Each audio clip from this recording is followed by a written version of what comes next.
Harrell's first pitch of the night is a swinging strike, and we are underway at Nick Swisher Field at Bill Davis Stadium. Game time temperature of 61 on Dollar Dog Night nonetheless. Doesn't get much better for Dollar Dog Night, I'll tell you that much. We certainly enjoyed a few. Archer pops it up.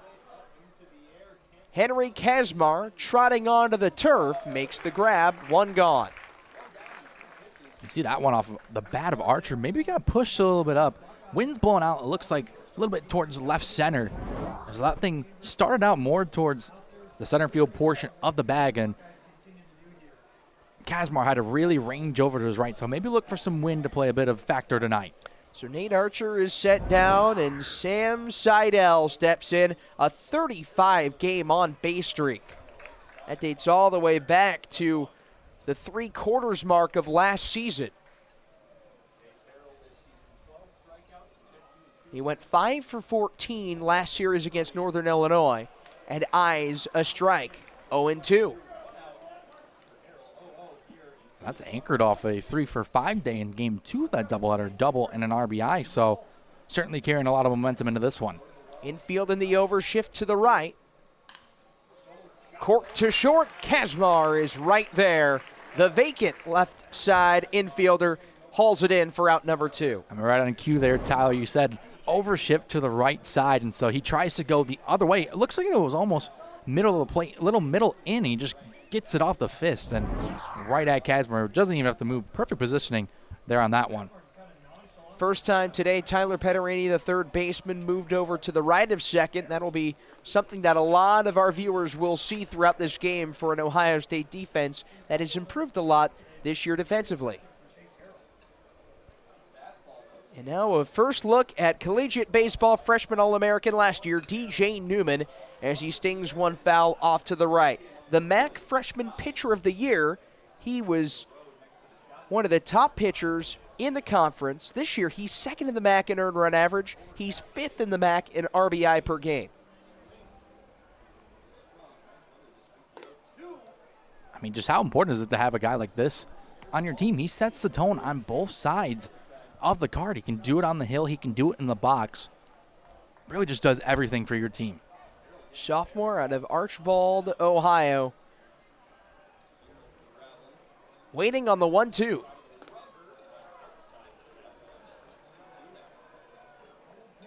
He was high school teammates with Bowling Green starter today, Rigo Ramos, who's going to be making his second start lifetime against Ohio State.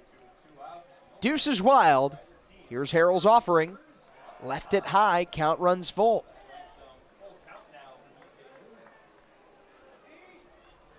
Harrell's done a good job of getting out in front and counts here so far, but in danger of letting Newman get on base. Not what you want to look for. The payoff. Newman fends it off and stays alive.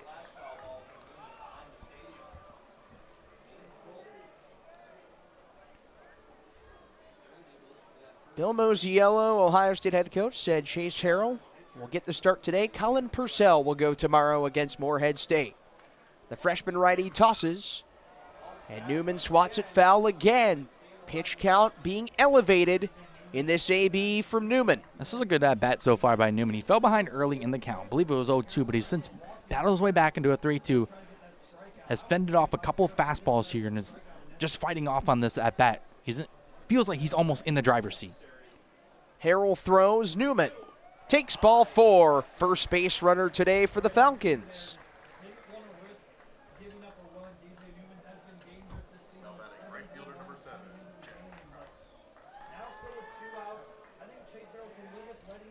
We did that Georgetown series when Ohio State was swept by Georgetown. Do you see some similarities at the top half of the Bowling Green order compared to Georgetown? Absolutely. I mean, both these offenses between Georgetown and Bowling Green have some high-powered offense. Of course, Bowling Green, one of the best in the country, 9.6 runs per game. That's 6th in the nation behind teams like Tennessee, Coastal Carolina, Virginia, Oregon State, to name a few. I mean, those are all high-powered programs.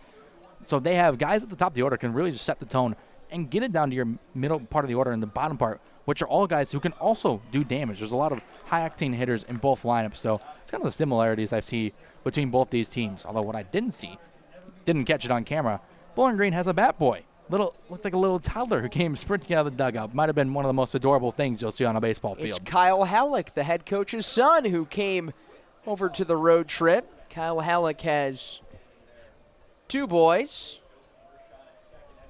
Keegan and Clay. That's cool. Here comes Chase Harrell's 1-1. Cut on and missed. He's got some run on that fastball, does Harrell. Oh, he does. Can power it right by you. Tried to get it past Newman on the last at bat. Wasn't able to find the zone, but he's able to get back in the driver's seat once again here to start this at bat. Jack Krause, 16-game on-base streak at the dish. Pickoff attempt scooped up by Hank Thomas there at first, holding the runner and DJ Newman, who walked. Ohio State looking to get back to 500. They are 13-14. Bowling Green 15-10. 3-5 in non-con play. 1-2. Swing and a foul tip into the glove of Gravelin. Chase Harrell retires 3 of 4, and the midweek starter polishes off a scoreless first.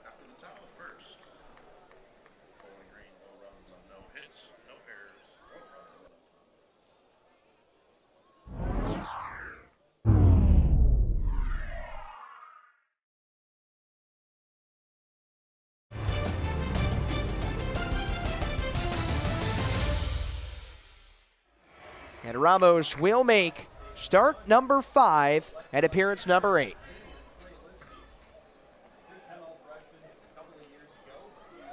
Trey Lipsey digs in, 4-game hit streak. Ahead of the count, 1-0. This top half of the Ohio State order, we talked about it with Bowling Green, but the Buckeyes have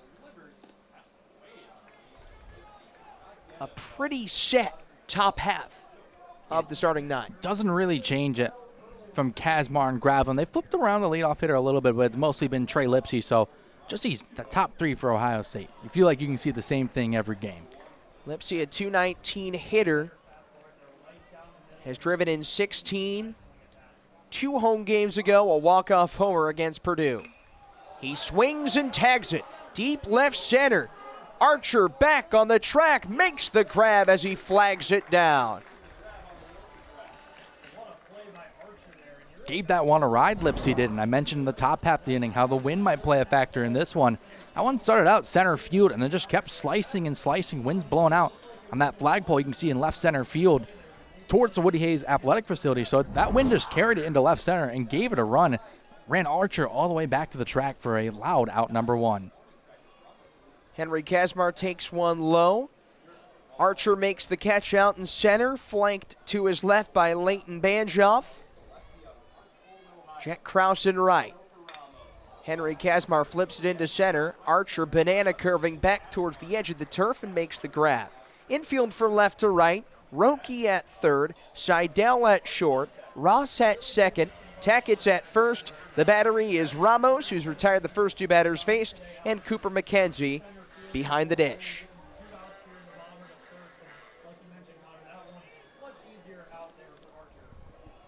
Matt Gravelin takes a curveball off the back door.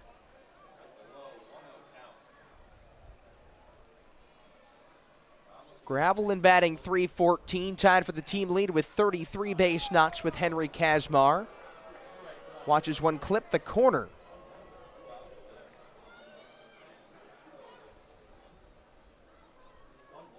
(1-1) in the turf. Now Ringo Ramos started last year's game against Ohio State on April 12th. Just went 1 inning, allowed 2 runs on 2 hits. One of those hits and one of those runs was driven in by Matthew Gravelin on an RBI triple in that first frame. And that was the epitome of a bullpen game for Bowling Green that game. They used 9 pitchers. No one went more than an inning of work, but Ramos got the start there, allowed the 2 runs. So looking to bounce back a little bit this year. I mean, only got an inning, but 2 runs in an inning, not what you want to see as a pitcher. Well, he's 2 strikes away, partner, from tying that lifetime inning total against OSU. And the Buckeyes also threw their fair share of arms in that game as well. And just like this game, it was in the middle of a back-to-back midweek stretch the Buckeyes had previously played Akron. There's a knee-buckling bender to even the count. Yeah, just dropped the slider in there that time. Beautiful pitch, kind of just got gravel and froze. And the count goes full.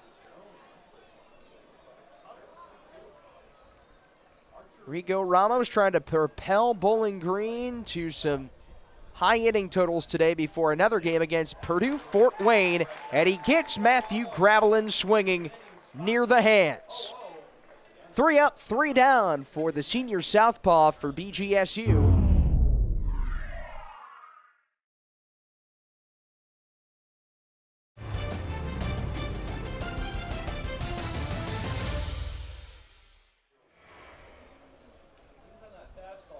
Ohio State starters have posted a collective 5.43 earned run average. Harrell in his 5th start dials one in the turf.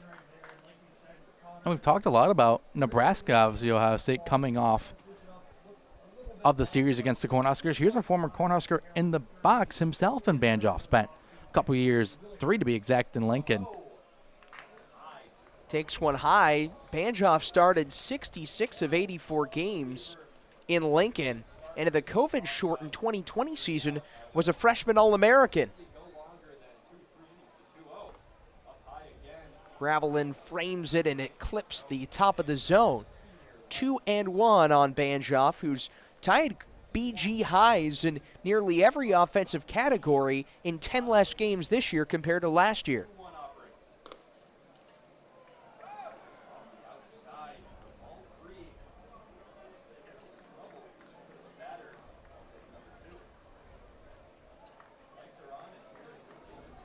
He's 1 ball away as Banjoff from reaching base. The pitch.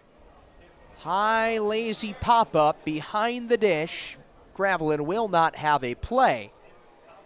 And Harrell has delivered 18 pitches now through 1 full inning of work.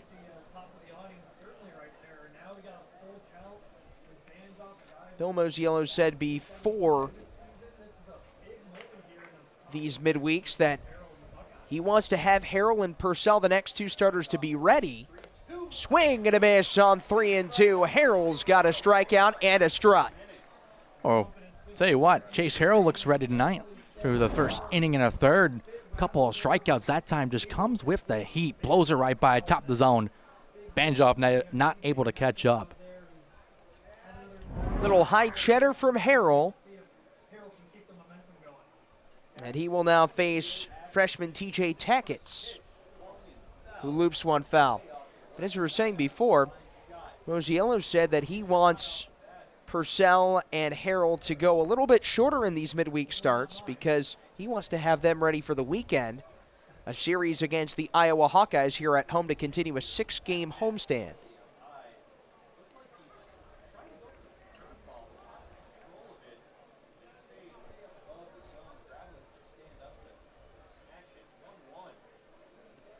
Tackett's out of Perrysburg, Ohio. Watches a knee-high fastball slide in, strike 2. You mentioned how Mosiello wants these guys to go a little bit shorter, just to have them ready for the weekend. Harrell has only gone past 2 innings of work once. That was on the 11th of March at Cal Poly. So he's gone 2 innings 3 times, but really nothing much after that. So have to be interesting to see how, 1, how he works through the rest of this inning, and 2, how they maybe work him after the second inning, see if he gets maybe 1 more inning of run. Right now, I don't see why not. It's 2-2 on Tackett's. Bounding ball in front of second over the outstretched arms of Kazmar, and Tackett's has the first base knock of this ball game.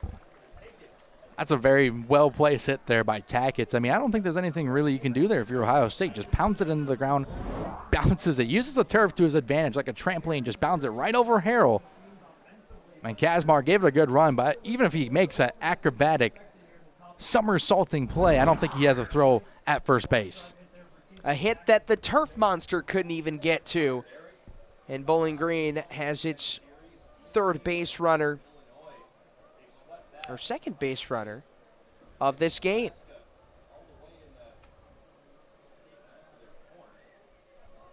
Tyler Ross at the dish.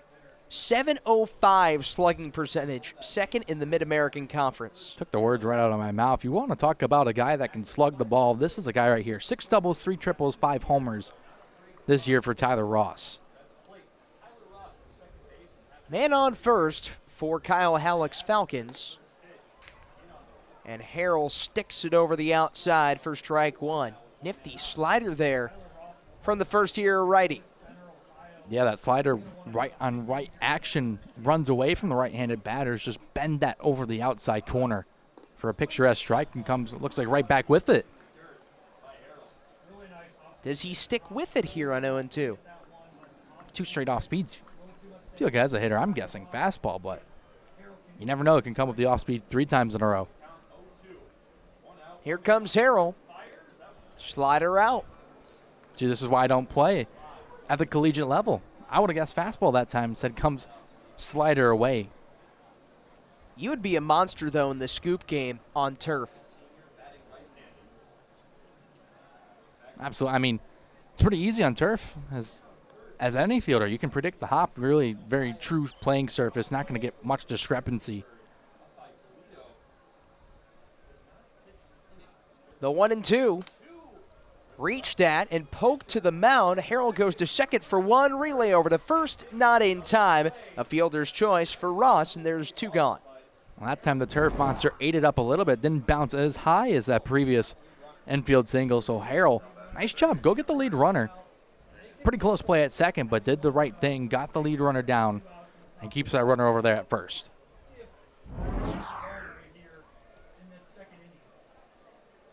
When you take a look at that replay there, Connor, it looked like Harrell knew he was going to second before he even gloved it. And there's a ball low to Landon Roque. And that's what you have to do as a hitter, or should I say as a fielder. As a hitter too, but especially as a fielder, know what you're going to do when you get that ball. Don't just react once you get the ball. Have a plan in your head. That's what coaches tell you when you're younger. Have a plan in your head for where you're going to go once you get a ball. That way you're not having to think while the play's in action. Roque takes one for ball 2. This is his third school. Senior out of Dickinson, Texas. 1 year at Lamar in Texas. 2 at Angelina Junior College in Lufkin, Texas.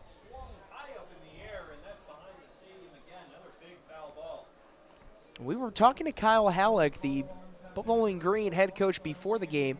He said that he doesn't usually like to go to the transfer portal, but the guys he's gotten, Leighton Banjoff, position player-wise, from Nebraska, the other 2 being JC guys from Texas and from Oregon. This is not really a very transfer-heavy team. Coach Alex said he's trying to turn this into a destination school, not just a choice, a second-choice school. But this is a very homegrown team. 11 players are within 50 miles of BG as a team, so they go get a lot of local talent, but maybe start to hit that portal as they try to make this more of a destination school. The 2-1 caught on and missed. And on the flip side, Ohio State, 27 newcomers this year. Chase Harrell, the freshman, being one of them, but they've sought after a lot of transfers, especially in the bullpen. I think it's just a kind of an interesting thing to look at, kind of a big school versus small school philosophy. See, a lot of the big schools maybe more transfer portal heavy, especially in this day and age where it just feels like everybody is in the transfer portal at the end of a season. And maybe a lot of these MAC schools, these smaller schools, work with the homegrown talent because not many people are going to choose them. Towering fly ball into shallow left. Trey Lipsey puts it away, and the side is retired. Chase Harrell allows 1 hit, but that is all. He gets a strikeout, a fielder's choice, and an inning-ending flyout. And the side is retired. Connor, what have you seen from Harrell so far? He's really done a good job of getting ahead in counts, really working hitters. That slider looks pretty wicked tonight. The fastball especially blowing it by some hitters. So he's done a great job getting ahead and using some good pitch sequencing to get some outs. We'll see you on the other side of this break on Big Ten Plus.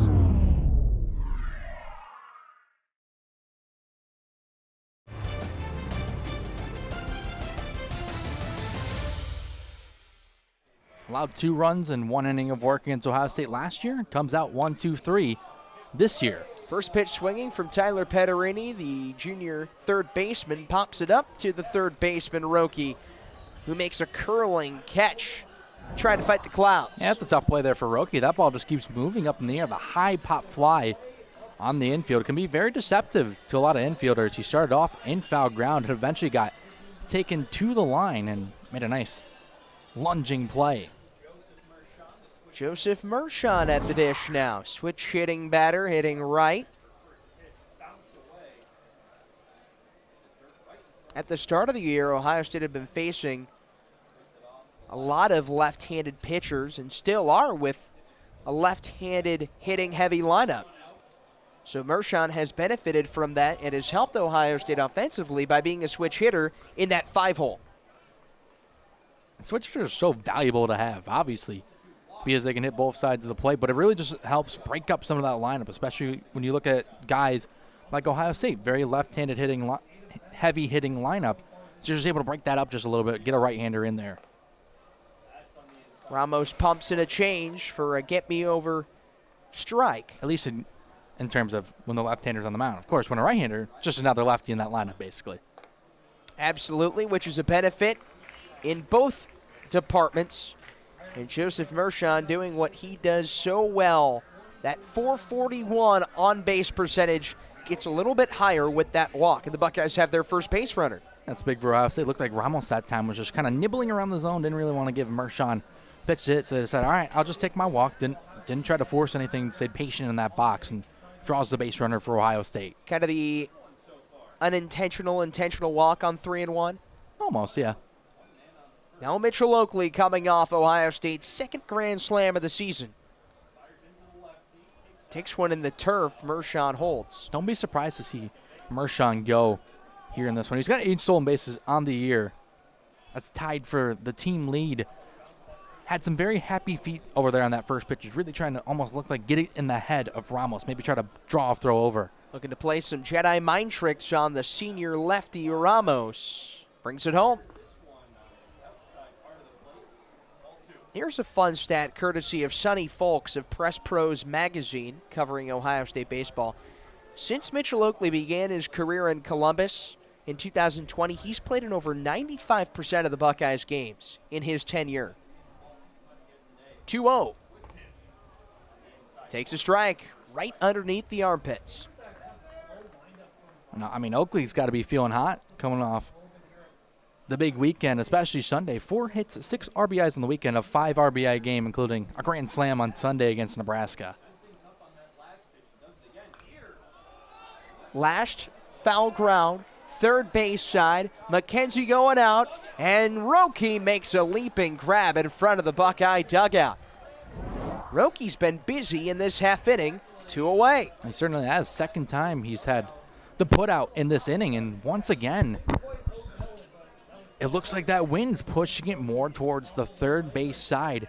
He gets almost to the railing and then realizes, man, that thing, that's back. I got to jump, and makes a tremendous play. And you almost spoke it in existence about 2 at-bats ago. Pop flies are going to be tough on the infield with the winds gusting into the white clouds at about 9 miles per hour. There we saw Ramos go to the step-off there. He had gone with that move back to first, changing up timings on Mershon on first. Nick Jamarusti, the John A. Logan Community College transfer, will have to wait on a swing. Here's a throw down to second. The tag, not in time. Joseph Mershon is in despite the early jump. And there's a runner in scoring position with 2 away. Just getting ready to say, it's going to be a battle between Ramos and Mershon. Ramos got him picked off, but just Mershon got the good jump and just not a great throw to second. Allows him to get under the tag. And so you thought Mershon might be able to go. He had some happy feet and did end up going, got under the tag.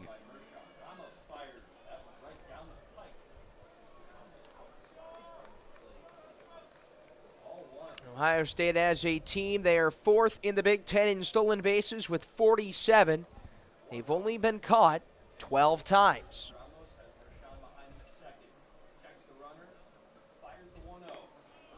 Jamarusti is ahead of the count, 2 balls, no strikes. He is slugging .604 has knocked in 15 on 3 homers, 2 triples, and 3 doubles. He's been a great hitter with 2 outs, too. 462 on the year. Could use a big base knock here. Ramos is 2-0 serve.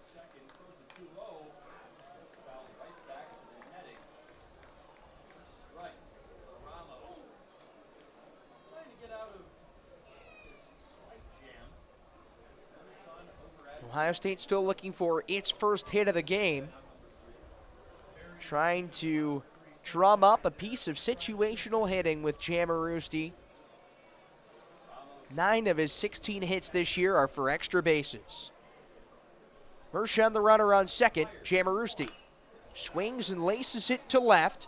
Banchoff is there, and he puts it away for out number 3. Rigo Ramos allows a man in scoring position, but he leaves Joseph Mershon stranded, getting Nick Jamarusti to fly out to left. No score here in Columbus, maneuvering to the top of the third on Big Ten Plus.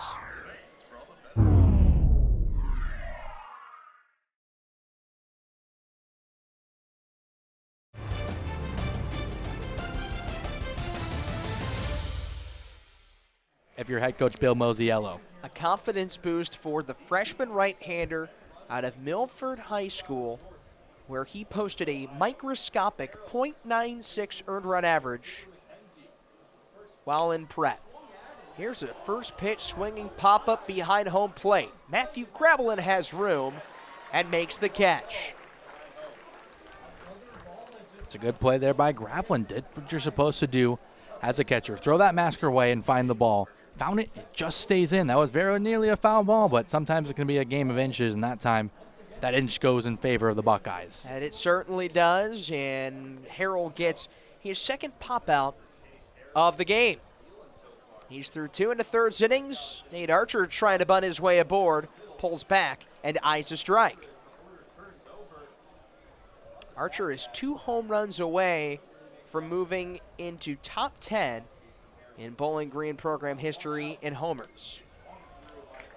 And a slithering 2-seamer blows by him. You're going to see Petterini come across the screen here as we get to 0-2. Petterini's going to come play on the overshift, so Henry Casmore the only one on the shortstop side of second.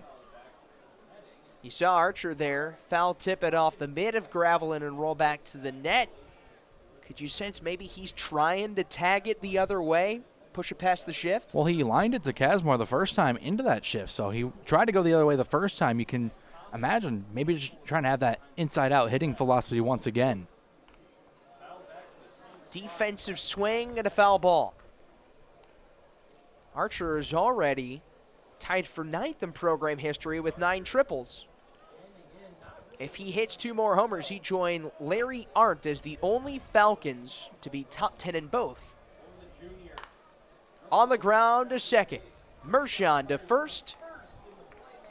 Just in time by a step to beat the speedy Archer, who has 34 career stolen bases.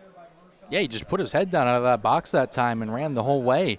Mershon in the deep hole at second had to make a longer than usual throw from the second base side, and Archer almost beat it. Got there by just less than a step, but that's what you do when you're in that box. Put your head down and run the entire way. You never know what might happen. Sam Seidel at the dish. Takes one in the turf. Now, Connor, Ohio State came home against Georgetown in mid-March. Last in the Big Ten in fielding. They have only made 1 error here at home. Sometimes it's just the home cooking. You practice on this field all the time, so you just get used to it. So being able to get as many home games in as you can, you start that first month, play so many games on the road, just getting back to familiar territory can really just help you out mentally and in terms of play as well. Count sails to 3-0 on Seidel. And Bill Mosiello said a few weeks back that good defenses play well on dirt or on turf, but there is something to be said about playing better defense on the turf. Harrell gets in the count, 3-1. Well, just on the turf, like I said earlier on in this broadcast, it's more of a true surface. You can kind of expect what's going to come your way most of the time. Not a lot of difference in the hops, though. It almost feels easier to field on turf. You kind of just get used to it. Dirt, sometimes if it's not lined correctly, if there's a little bit of a divot, you can get a lot of bad hops. So just turf is almost a more true playing surface. You theoretically should be able to play better on turf, but as a good defense, you should be able to play on all types of fields. So you're saying it's easier to play a ball off a pellet than a pebble? Yes. DJ Newman swings at a slider, and it's 0-1 on him. I never thought of it like that, honestly. That's a good thought. That's a shower thought right there. That it certainly is. That's why I came up with it this morning. The 0-1 will have to hold up. How many pellets do you think make up a pebble? Maybe 35? 42. 42. Final answer. Phone it in. You did not even hesitate. Sometimes you got to go with the gut feeling. That's like the guess the candy in a jar. I never won those. It's okay, neither did I. Do you really win those? I feel like that's a myth. That is a great point, actually. 0-2. In the air to center. Stevenson started in, goes back, and makes the grab. Chase Harrell allows a walk, but that is all.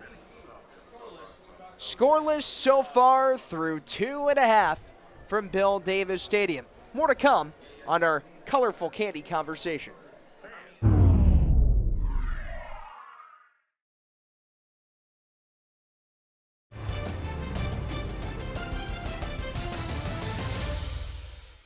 Due to time constraints, we now move ahead in the action. 1-2 on Lipsey, who flew out to center his first time up.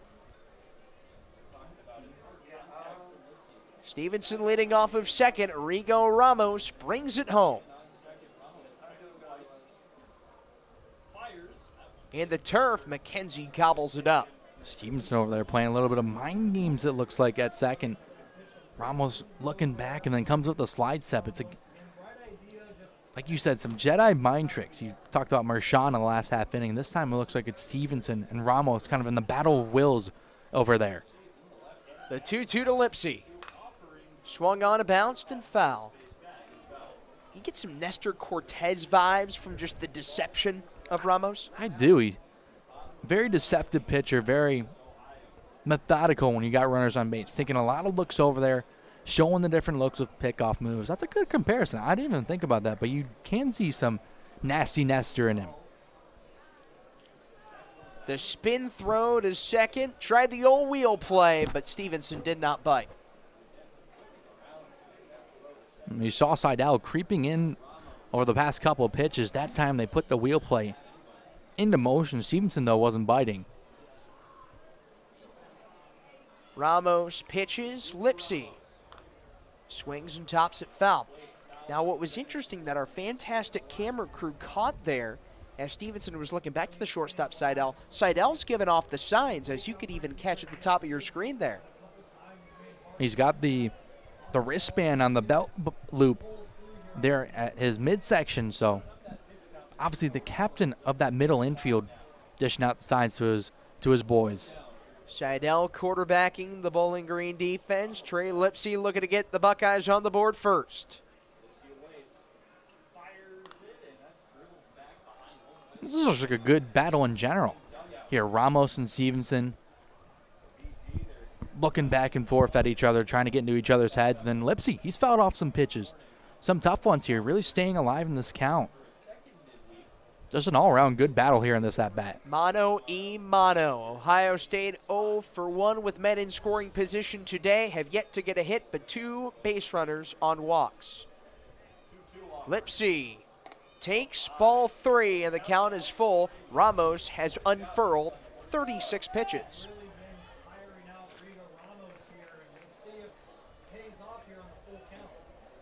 Lipsey has knocked in 16 runs this year on 23 hits. 9 extra base hits. Here comes the payoff pitch. Swung on and launched. Right field and deep. Had a one-hop against the fence, and Ohio State strikes first. Stevenson scores. It's a one-out RBI double for Trey Lipsey, his 17th Ribby of the year. And I talked about it earlier in this half inning. Ohio State really would be crucial if they're able to take advantage of runners in scoring position and jump on top. That's exactly what they do. A little breaking ball that time from Ramos. Lipsey was all over it. Fouled off some good pitches. Finally got one in the wheelhouse to hit. Got the barrel head around on that breaking ball and just lace it into right field. The Buckeyes will play out from in front here tonight. 2 lifetime RBI for the Southfield, Michigan native Lipsey against his nearby border foes, Bowling Green State University. Not too far away from the Detroit area. Lipsey hit a solo home run last year in the 8-2 Buckeye victory over BG here at this very ballpark on April 12th. Meeting today on April 9th, 362 days later.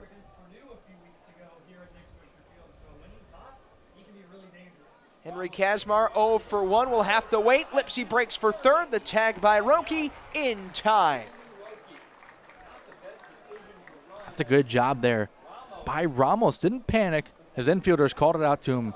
Lipsey just not the greatest read. Thought Ramos was coming home and said, just spins around, steps off the mound, and is able to get him by a hair. 1-0. Kazmar bunts it up the third base line. That might be a beauty. Oh boy, Roki just watches it through. It looked like it was going to be fair all the way, and then just put the left blinker on at the last second and scooted foul. But that was a good idea by Kazmar. Roki's over there playing behind the bag at third. If you're able to drop one down with the speed of Kazmar, he should be able to get there every time. Had the turn signal on and everything.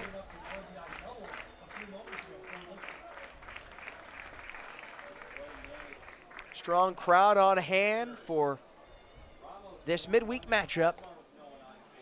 And Ramos drops it in, strike 2. Whether that be for the hot dogs, the non-conference baseball, all of the above. Kazmar swings and floats it into right center. That'll sink in for a base hit. It's cut off by Archer, but Kazmar digs into second with a stand-up 2-bagger. Kazmar, good piece of hitting, just dumps it into right center, and that's where it hurts getting Lipsey picked off. That would have been 2-0, but instead it's just a 2-out double for Kazmar. Just puts it in the right place and is able to scoot into second. Now the Buckeyes back in business here with 2 outs. Kazmar's Big Ten All-Freshman teammate in Matthew Gravelin striding to the plate. 0 for 1 with a strikeout to end that first inning. Ohio State tacked on 1 run here in this third on an RBI double by Trey Lipsey. He was caught stealing. Same at bat, Henry Kazmar doubled, and Ohio State is back to where they were, a man in scoring position, this time 2 outs.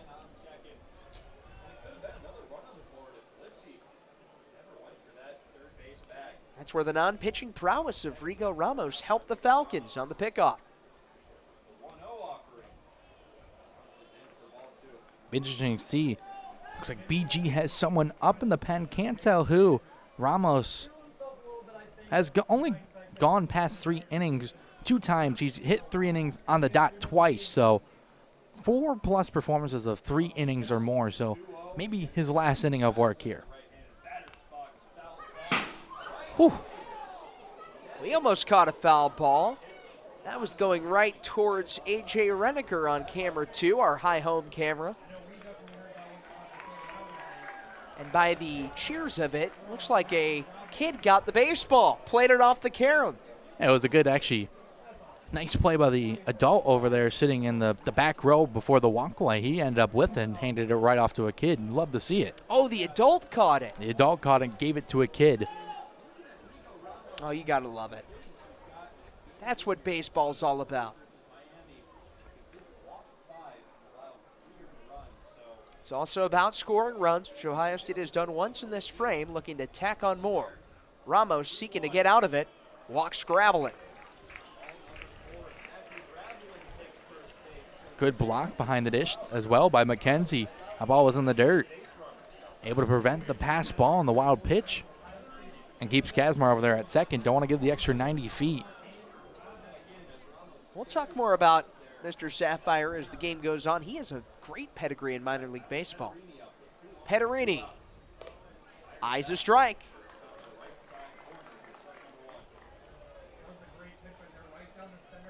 Pederini has a team-high 3 home runs, batting .389 with runners on, .421 with RISP. He's got one of them in Kazmar, a reinforcement in Gravelin. Ramos unfurls.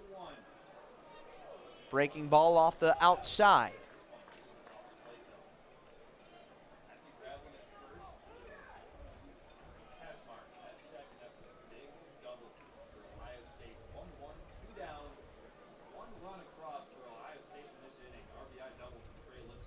The 1-1.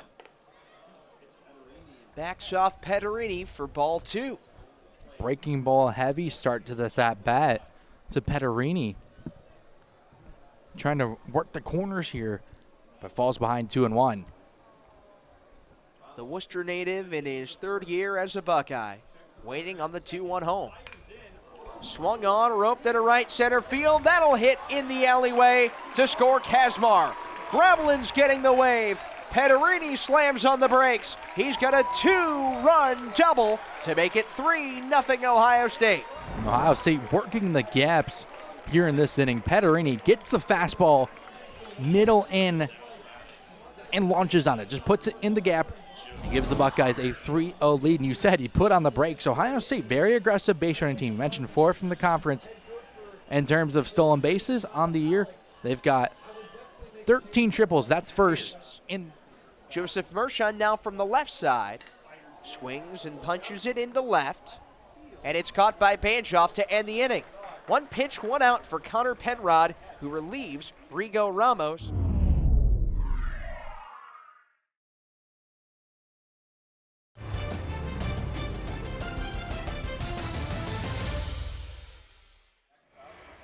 Jack Krause at the plate. Check swings, but did not go around, says Mike Martin, the third base umpire. John Sapphire, the home plate umpire. We alluded to it before. He's got a lot of minor league and college baseball umpiring experience calling the balls and strikes.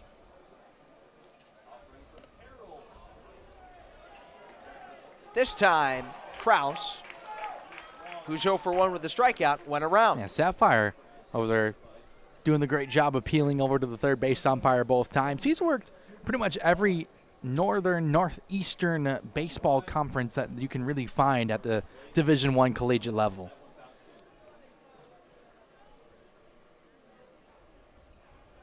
He does his fair share of Big Ten games throughout the year, former minor league umpire as well. 2-1 is clipped into Gravelin's glove. Count even at 2. Bowling Green 15-10, 12-0. Krause, a big reason why, had 5 ribbies in the Game 2 win against Northern Illinois. Hit a home run in the 9th inning to make it 11 straight wins to begin the season for the Falcons. They then won 11-1 in Game 2 of that doubleheader on Saturday to make it 12-0. Best conference start in program history. Grounded foul sharply and into the right field corner. Well, the Falcons have had a wild last 4 years. In 2020, on May 17th, it was announced that the baseball program, the longest running sport in BGSU history, had been cut. The 3-2 popped up right side of the infield. Mershon is there, 1 down.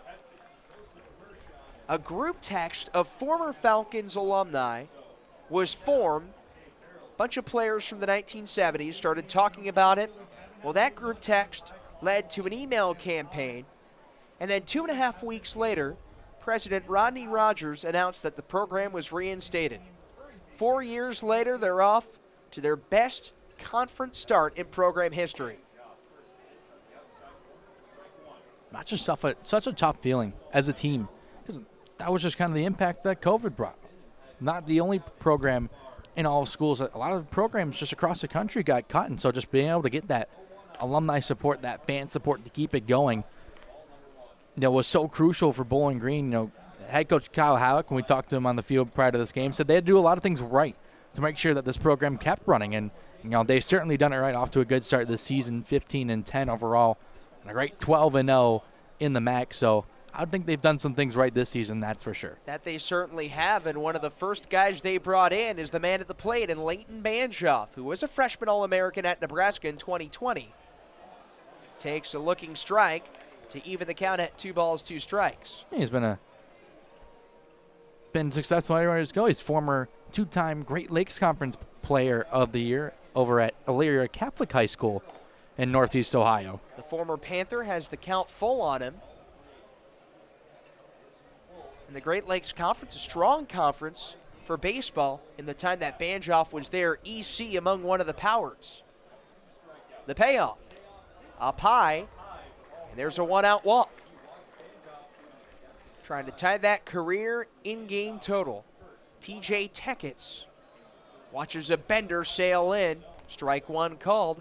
Tackett is 1 for 1 with a single up the middle. Trampolined it over the shortstop, Kazmar. It's been the only hit for Bowling Green so far. Off speed, hits the zone. Strike 2.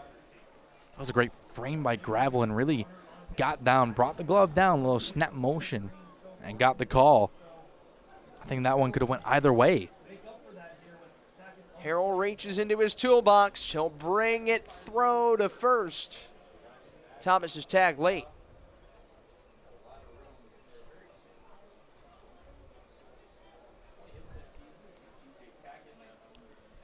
Matt Gravelin has caught 9 base runners stealing this year, second most in the Big Ten to Bennett Markinson of Nebraska. Throw is late. Count still 2 strikes on TJ Tackett.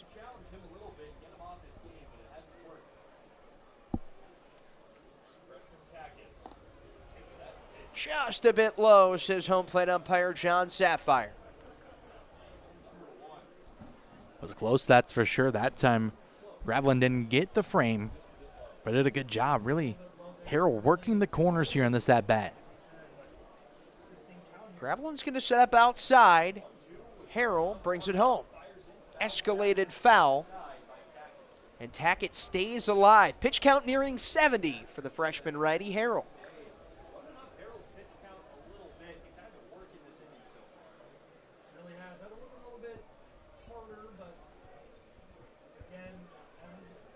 Banjoff glancing off of first. The 1-2.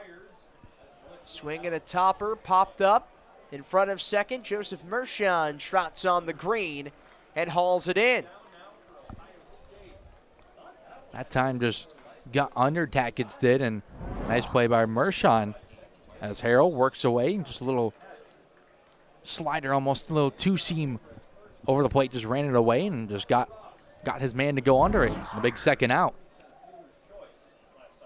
Third pop-up issued by Chase Harrell today. There's a first pitch swinging Tyler Ross, who loops it foul.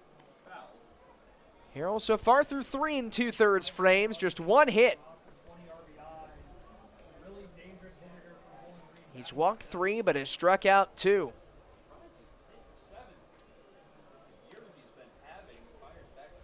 His strikeout to walk ratio now 14-12. Started the year as the midweek starter, moved into the bullpen. Now making his 5th start.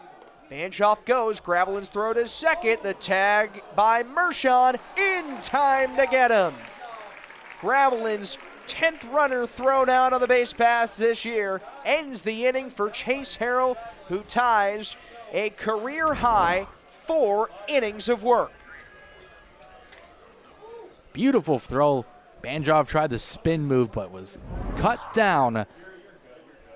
That will send this game to the middle of the 4th. Gravelin ends it for the Buckeyes. Strong 4 innings from Chase Harrell, and it'll be 3-0 as we head to the middle of the 4th.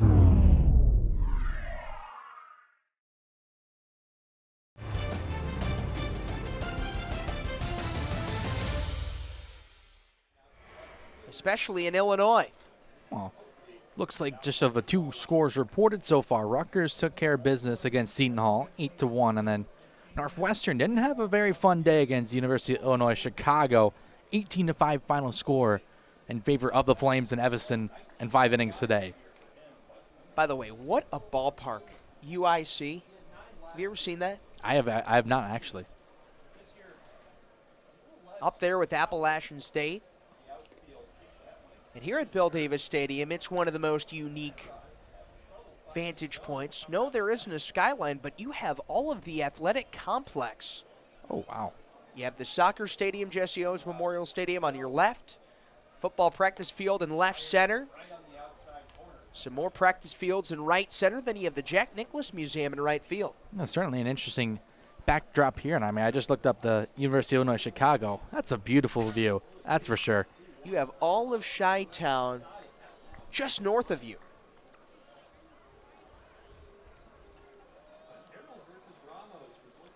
But we digress. 3-2 on Mitchell Oakley, who popped out to third right in front of the dugout. Landon Roque made a leaping catch. Oakley started off the year batting .320 plus, wavered a bit, but then his 4-hit, 1 grand slam, 6 RBI weekend helped bring him back into the forefront. That big homer, the grand salami, some may call it. First of the season for Oakley. So he just takes off the plate for a leadoff walk. Led the team last year in homers with 9, but just took a while to get on the board this year. But, I mean, what better way to get on the board with a grand slam? I think that's not a question. He certainly made his presence known with a thunderous blast into right center. And Nick Jamarusti, the other Buckeye to hit a grand salami this year, will follow up Oakley. Jamarusti began his career at Pittsburgh. Said he wasn't necessarily ready yet. Then went to John A. Logan College. He's back here at Ohio State showing bunt and just grazing the metal. This is what you see Ohio State like to do sometimes. Play some small ball. Jamarushi tried to drop the bunt down. Couldn't get it down, but just get that runner in scoring position. Ohio State so far in this game is 2 for 4 with RISP, so very good mark so far, just trying to get that runner over.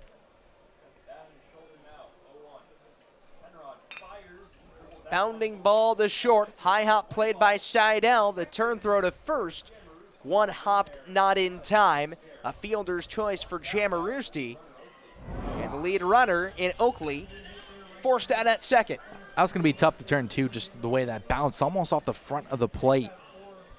And Tackett's with a good job to save it there at first. Nice scoop play prevented, should I say, Jamarushi from picking up an extra 90 feet. If that gets by him, Jamarushi's taking off for second. So the first baseman, Tackett's, preserving a would-be base. Hank Thomas, 0 for 1, faces Penrod. And Penrod dials up a fastball that misses. 11th appearance for Connor Penrod, spelled C-O-N-N-A-R. Stands at 6'2" out of Wauseon, Ohio. Second lowest ERA on the team last year at 3. 6.17 earned run average this year. I've got to say, not related to the game at all. But as a fellow Connor, I don't think I've ever seen someone spell it A-R. I've seen ER, and of course, I feel like mine is the most common OR, but AR is definitely one of the more unique variations. 4 combinations of Connors that we know of. We have that, and then McGregor Connor, C-O-N-O-R. Are there any more? I mean, I don't know if you can really differ it that much. Well, the Connor community being well represented today. Connor Canfield here on Big Ten Plus. I'm Tyler Danberg. Connor Shue was on the Ohio State student radio call. Connors galore.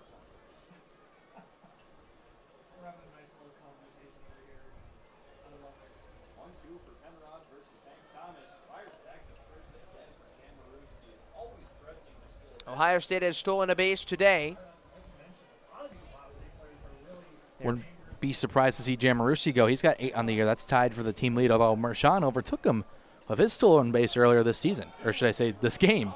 Well, Jamarusti took off, but Thomas gets the hit by pitch, and he was fired up looking towards the Ohio State third base dugout. All smiles as he has a laugh with first base coach Buck Taylor. He ate that on his shoulder, just robbed Jamarusi of a stolen base, too. I don't think it really matters as Ohio State now have 2 runners on. They did some damage with runners on last inning. I see head coach for Bowling Green, Kyle Halleck, come up and talk to the home plate umpire. Maybe thinking that Thomas leaned into it? That's what I wanted to say.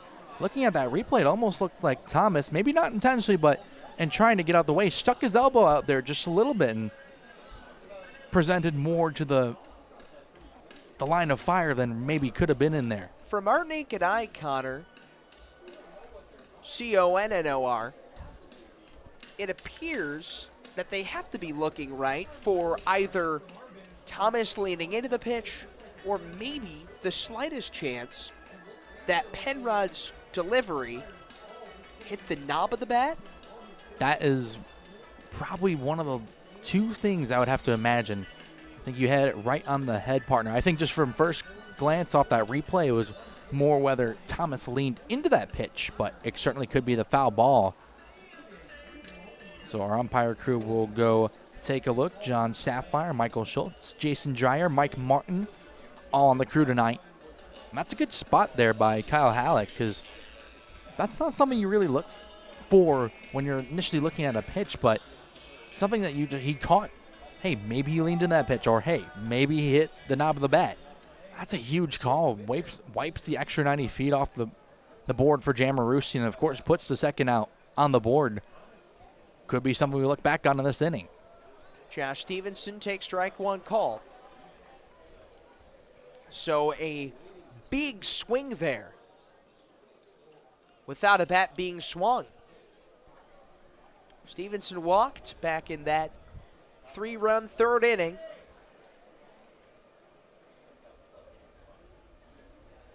He was doubled in by Trey Lipsey, who got the Buckeyes on the board, 1-0. Stevenson yanks it into right. That falls in for a hit. Jamarusi motors into 3rd, and there are runners on the corners as Stevenson gets base knock number 1 tonight. There we go. We can look back on that play right away. Would have had Jamarusi on second. He would have scored on that sharp line drive by Stevenson. Just takes the ball at the outside part of the plate and just pulls it into right. So that's that call on Thomas wipes a run off the board for the Buckeyes, but still threatening here. Runners on the corners with 2 outs. Yeah, similar to when Kazmar was thrown out. Lipsey was thrown out on Rigo Ramos's pickoff move. But Connor Penrod, who's in replacing him, will face Trey Lipsey. Cuts and misses. Lipsey was the one who began the Buckeye barrage. Started that 3-run 3rd with an RBI double to bring in Stevenson, who's on first. Jamarusti's on 3rd. Penrod deals.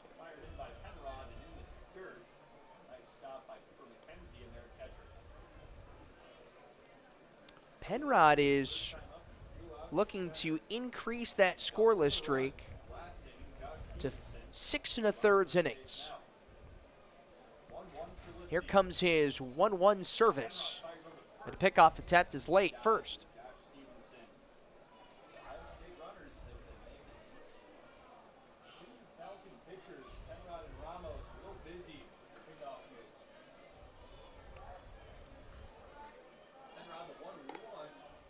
Sails the 1-1 high to Lipsey. 1 for 2, a fly out in his only other at-bat.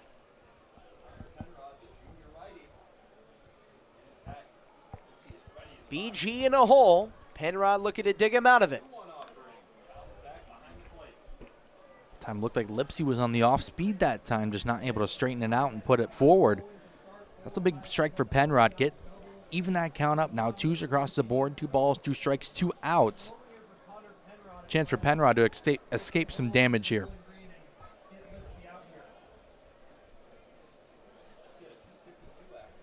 The reliever, Penrod, is set. He throws, Stevenson goes, and Lipsey punches it foul the other way. He had a great jump. If that's placed in a gap, or even remotely close to a gap, a little single, Stevenson's going to 3rd, and if you get that into a gap, he's going to score from first. He had a tremendous jump that time. See the Buckeyes really getting aggressive here on the base paths this inning. And the hit and run was on there. Penrod will recalibrate and deliver. Get that first of third going, the little Rough Rider. Those Roughnecks, that's what Bill Mosiello gives out after each series. Guy who gets that jersey dirty, plays hard on the base paths. Stevenson goes again, and Penrod misses. Bases loaded with 2 outs, and Henry Kazmar the hitter. It's definitely one of the guys you want coming up to the plate. If you're Ohio State, and Kazmar had that double in the last inning. Now the base is juiced. No one up in the BG pen. Penrod trying to escape some damage here in this one. Ohio State has 2 grand slams this year. Henry Kazmar at the plate. He's a .333 hitter this year with the bases loaded, coming off a 2-run home run against Nebraska in that 9-3 win. Over 70% of Ohio State's runs in that ranked win over the number 23 Huskers scored off the long ball. It's now the second walk as well by Penrod. Something in that BG struggled with a little bit this season. 134 walks coming to this one. A lot of the pitchers for Bowling Green. Kazmar tags it the other way into left. Diving catch by Banjoff. Oh, what a play by the left fielder to strand the bases loaded. That is a huge play by Banjoff. Kazmar just lines it the other way, just serves it out there, and Banjoff saving potentially 3 runs from coming around to score and keeps this a 3-run ball game. I mean, holy cow, what a play. We head to the 5th inning. Buckeyes on top, 3-0.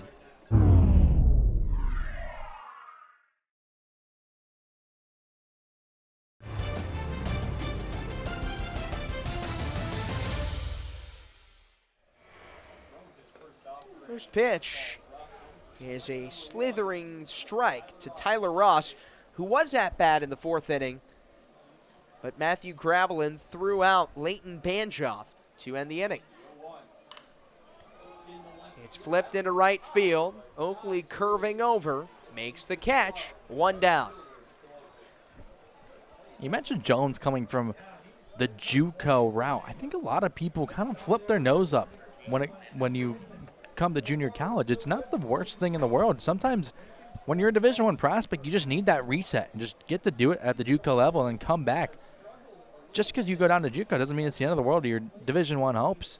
Sometimes you just need that reset and a chance to re-envision yourself. Oh, a spinner re-trickles inside first. Hank Thomas steps on the pillow to retire. Landon Roque. That's just unlucky for Landon Roque. I mean, off the end of the bat, and it just spins back into fair territory. It looks like it's going to bounce foul. Nope, turn the left blinker on into fair territory, and pretty easy out for Hank Thomas. It just turned into head-on traffic, and we're going to get a conference with Cooper McKenzie before he goes up to bat. Just what an awkward carom.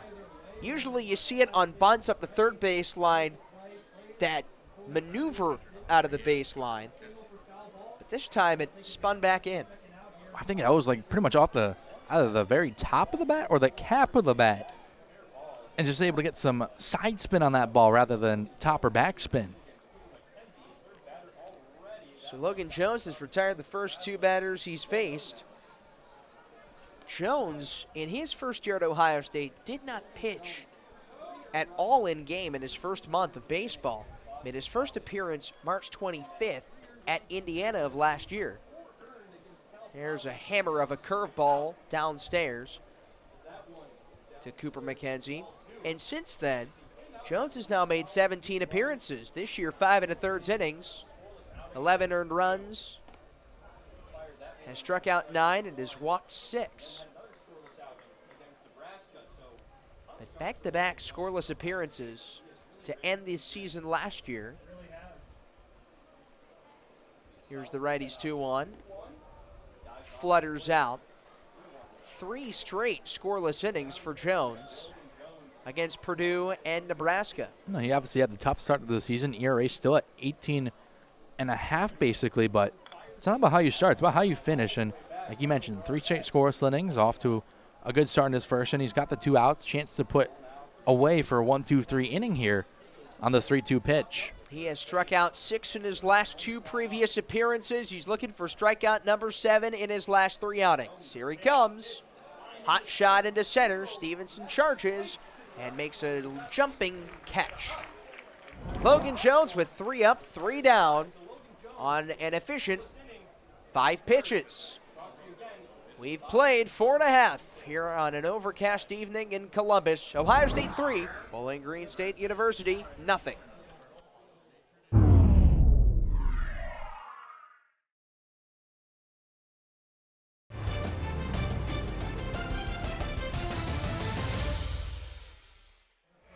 For Kyle Halleck's Falcons, looking to talon their way back into this ballgame. Gravelin aerial bunts it back to the screen.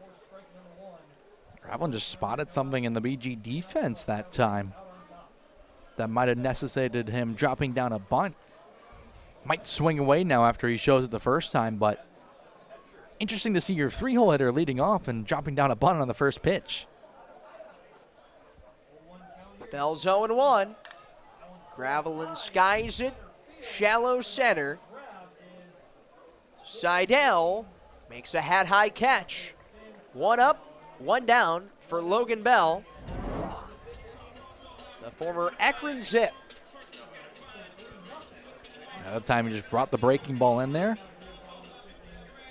And just wasn't quite into the wheelhouse of Gravelin that time as he gets under it, pops out for the first out.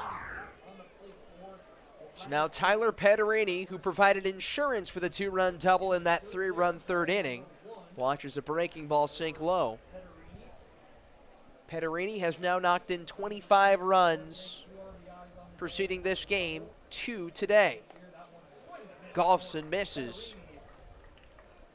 This is Bell's 9th appearance on the year. Last saw on the 30th of March at Xavier, went 2/3 an inning, got a strikeout.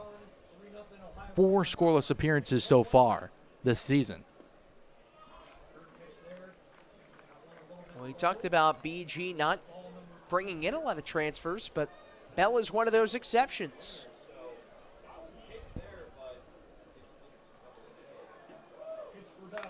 Pederini cranks it to right. Kraus will tumble and make the catch. The corner outfielder's playing some timely defense in these last 2 innings. 2 down. Absolutely. Kraus that time, maybe not the greatest read off the bat. Thought he didn't have to move, and then at the last second it sinks down, has to go tumbling to the ground, but makes the catch regardless. Wasn't the prettiest of plays, but he got the job done regardless. That thing just tailed down at the very end.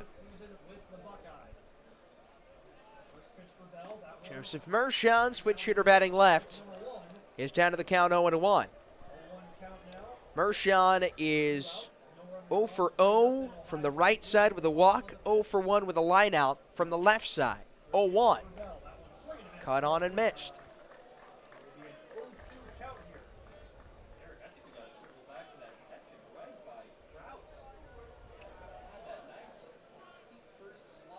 Logan Bell unfurls and tosses in the turf.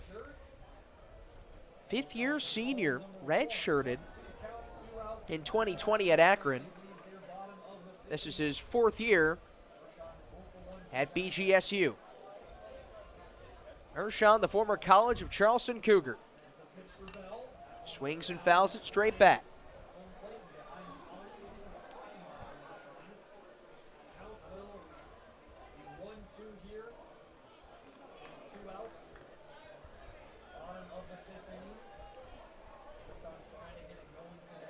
The 1-2.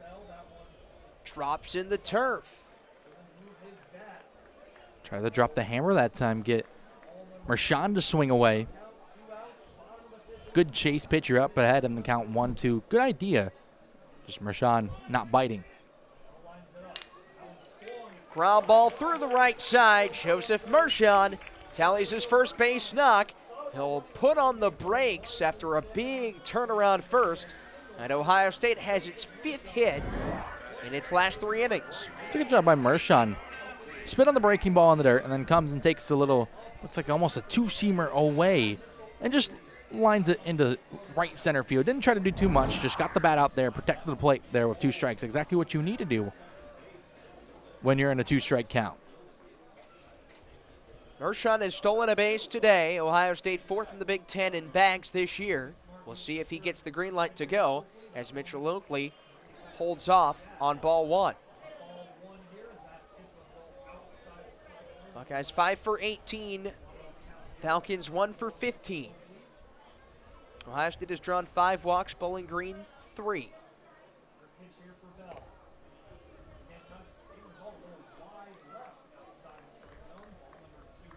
And Mershon was playing games with the lefty Ramos, now with the righty Bell on the hill. Interesting to see what his leadoff looks like.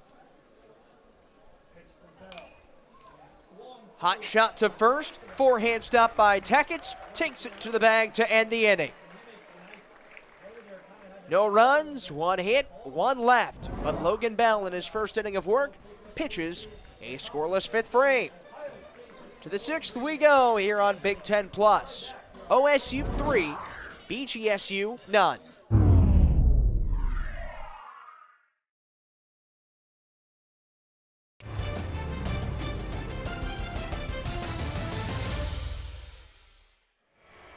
Jones tosses. There's a fastball in there called strike 2. Archer's got a really good bat, but a lot of people don't know he's got a pretty darn good glove as well. Posted a perfect 1,000 fielding percentage last year, and that one just tied him up. Nathan Archer goes down on strikes. Logan Jones with his first fan of the night. That was filthy that time from Jones. Just ran. Looked like the curveball inside off the plate. Archer, I think I had in his mind almost that time he was going to swing regardless, and just ran that one right in on him. 4 up, 4 down for Jones.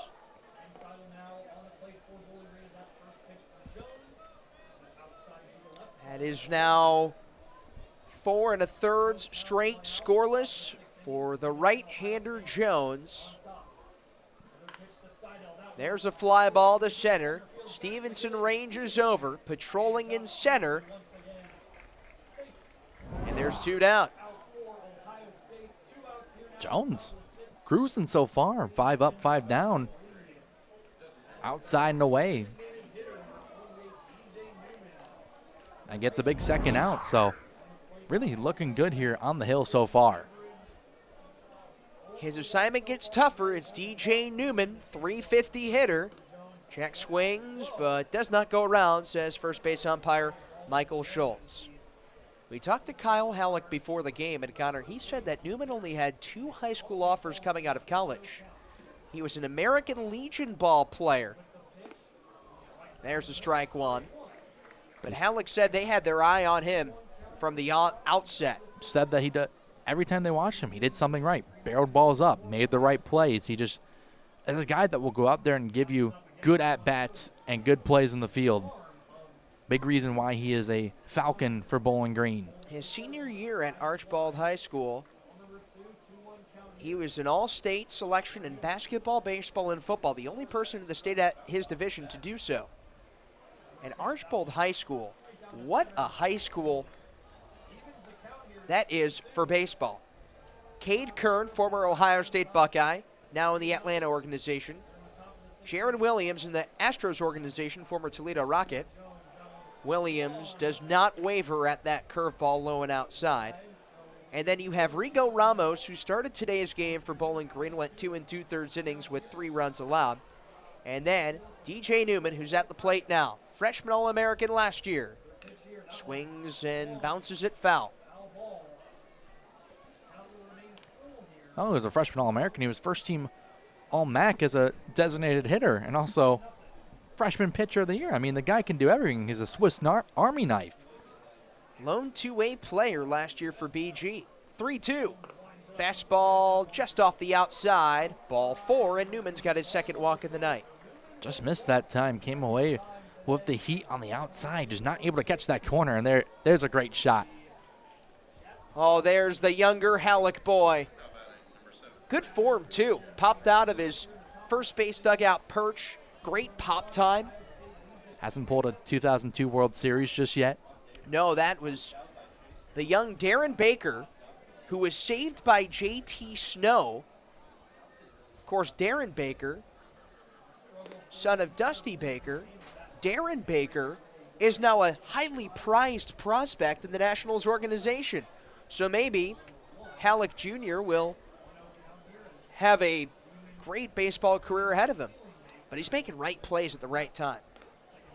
Life certainly does come full circle, doesn't it? It really does. Go from almost getting killed on national television in a World Series game just trying to get a bet as a little kid, and now you're a highly touted prospect in minor league baseball. Just steps from the majors. 2-0 serve. In there, called strike one. There's a long history of head coaches and manager sons being bat boys for their dad's teams. Not just Dusty Baker's son. Pete Rose Jr. was the bat boy when Pete Rose eclipsed the all-time hit record in Major League Baseball. And it's cool for Kyle Halleck's sons to get to do that as well. Keegan and Clay, 2-1. High and outside. We're trying to drop these backdoor breaking balls in. Jones is right now just missing the zone, so gets a quick first 2 outs, in danger now of putting on back-to-back base runners here with 2 outs. Kraus takes ball 4. Fifth walk ushered by Ohio State pitching today. Some action continues in the OSU pen. Matt Gravelin going to have a chat with his pitcher Jones, who after allowing the first 4 to be retired, has walked the last 2 in Newman and Kraus, with Leighton Banjoff striding to the plate. And if you're head coach Bill Moselio here for Ohio State, you certainly want to get this last one here from Jones just to flip the order or flip it to your bullpen just at the top of the inning. You don't want to burn too many pitchers with Morehead State coming in tomorrow, although that game might be rained out. Forecast not looking too great. Then Iowa coming in Friday. You want to try to keep your arms as fresh as possible. So getting Jones out here is going to be crucial. We got to imagine he's probably on a pretty short leash here. This is still a 3-run ball game. That play by Banjoff really, who's up to bat, really saved this game from being blown open. Banjoff doing it with the leather. Has respaced once today in his last AB. Walked but was caught stealing to end the inning in the 4th. Sean Allen coming out of his third base post on 2-0. And you have more leeway at the college roster because the rosters are so much bigger than, say, the majors. You can carry some more pitchers, so it's not as much of a challenge, but you certainly can run into situations where you really got to use your pitchers. So just to use as little as possible, that's such a key part. Count is now 3-0 on Leighton Banjoff, who's 1 ball away from juicing the bases. Right down Broadway.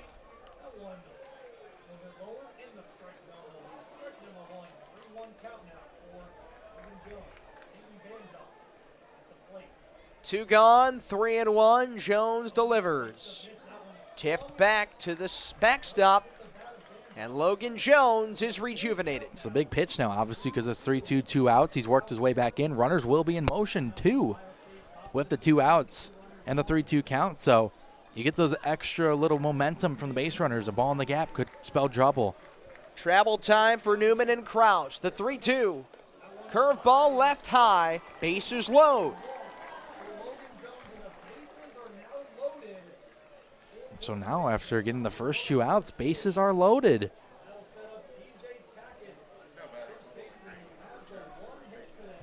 Big time at bat coming for Tackett's here for Bowling Green. The freshman left-handed hitter from Perrysburg, Ohio, swings and fouls it off third base side. Aggressive that time. He's now walked 3 straight batters. I feel like if you're Tackett's, bases are loaded, yes, be aggressive, but maybe let one go by. Can't seem to find the zone. Jones retired the first 4 batters he faced. The last 3 hitters, though, have all drawn walks. Newman started the 2-out rally. Kraus followed. Banjoff also walked. 1-1. Curveball off the back door.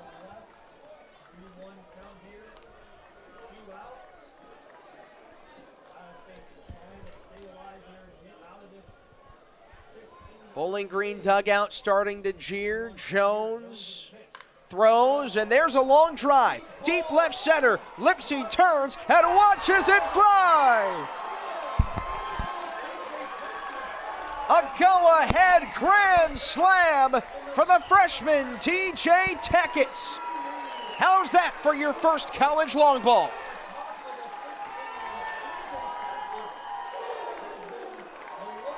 First college long ball cannot come at any better time. Just takes the outside fastball the other way, doesn't try to pull it, takes it the other way, and just lets the velocity do the work for him. Big fly, and we have a whole new ball game. Falcons now in the lead 4-3. Sean Allen makes a pitching change. We'll tell you more about the reliever, TJ Tackett. Of course, gives up the home run, and it just comes at the worst time with the bases juiced. So the stats are going to look a lot worse than really what it is, but the home run just came at the worst time, and now Buckeyes are just hoping Morton can get them out of this inning, because now all of a sudden they've had the 3-run inning, haven't really got much done since, and all of a sudden they're down 1. They've been looking. Ohio State has for more consistent offense. They're going to need to get it. Bowling Green in the driver's seat now. Tyler Ross spanks it to second, and it's caught by Joseph Mershon to end the inning. But Bowling Green rips off 4 runs, 3 straight batters walk, and TJ Tackett brings them all in on a grand slam, his first career round tripper.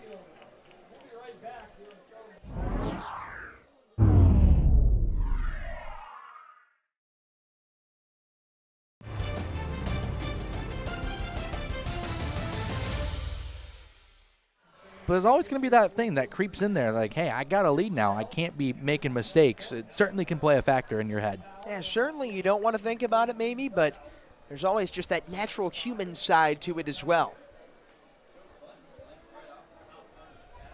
Ohio State with 3 runs on 5 hits, 6 left. BGSU 4 runs, 2 hits, 3 left.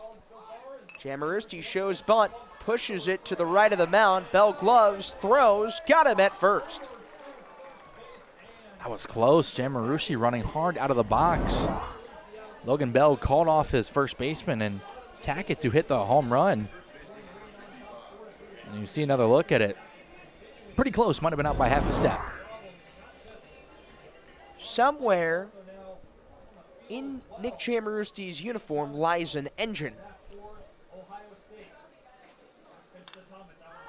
Hank Thomas drills one foul with 1 gone. Him and Nathan Archer, if they have, of course, if they're not exhausted, but if they have a 90-feet race, have fun trying to pick the winner. You're going to need a stopwatch for that. Outside, ball 1.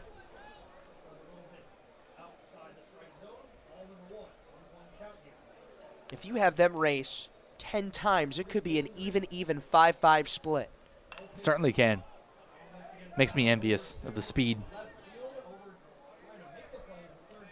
Now, for those that are going to stick around and watch Connor Canfield and myself race 90 feet up the first base line, that will not make the Big Ten Plus broadcast postgame. That can be characterized as the tortoise and the tortoise.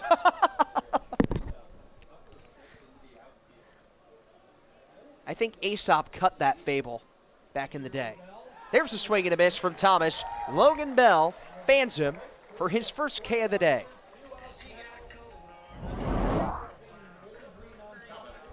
Bell that time just ran that up and out. Thomas trying to reach out and protect the plate. Big second out.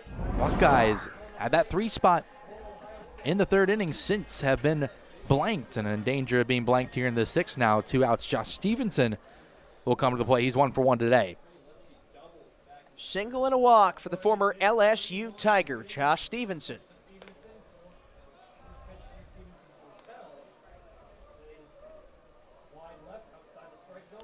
Stevenson has tagged 5 doubles this year, 3 home runs. 21 for 93 on the year.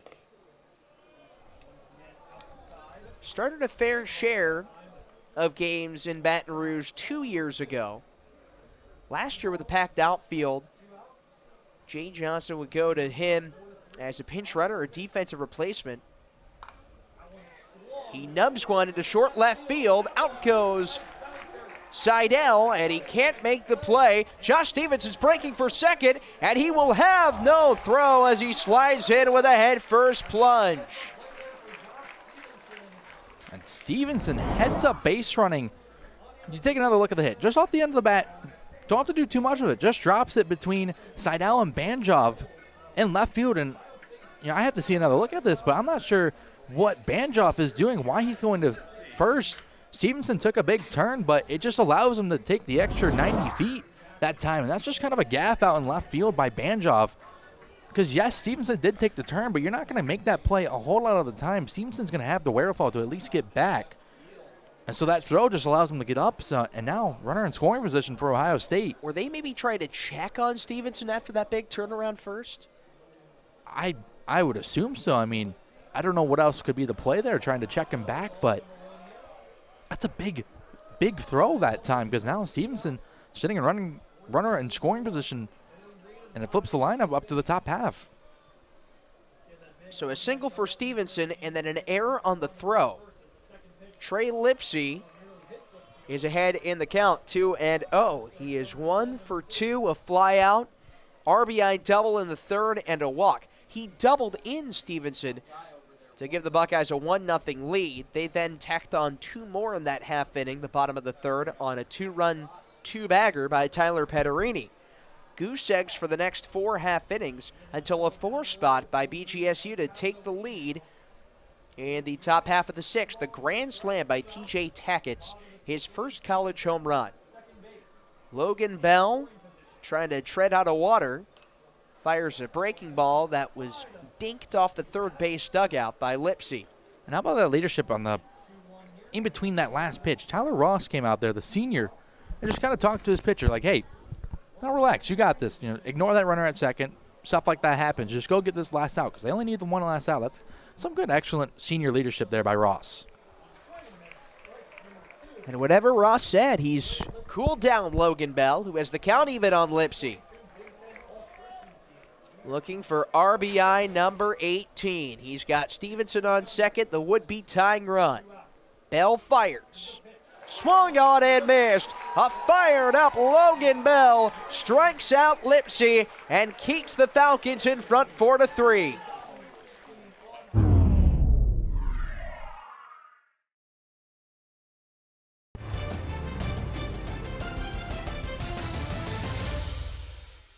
He hails from New Braunfels, Texas. He'll face Landon Roque. And there's a called strike to him. Roque himself a Texas native from Dickinson.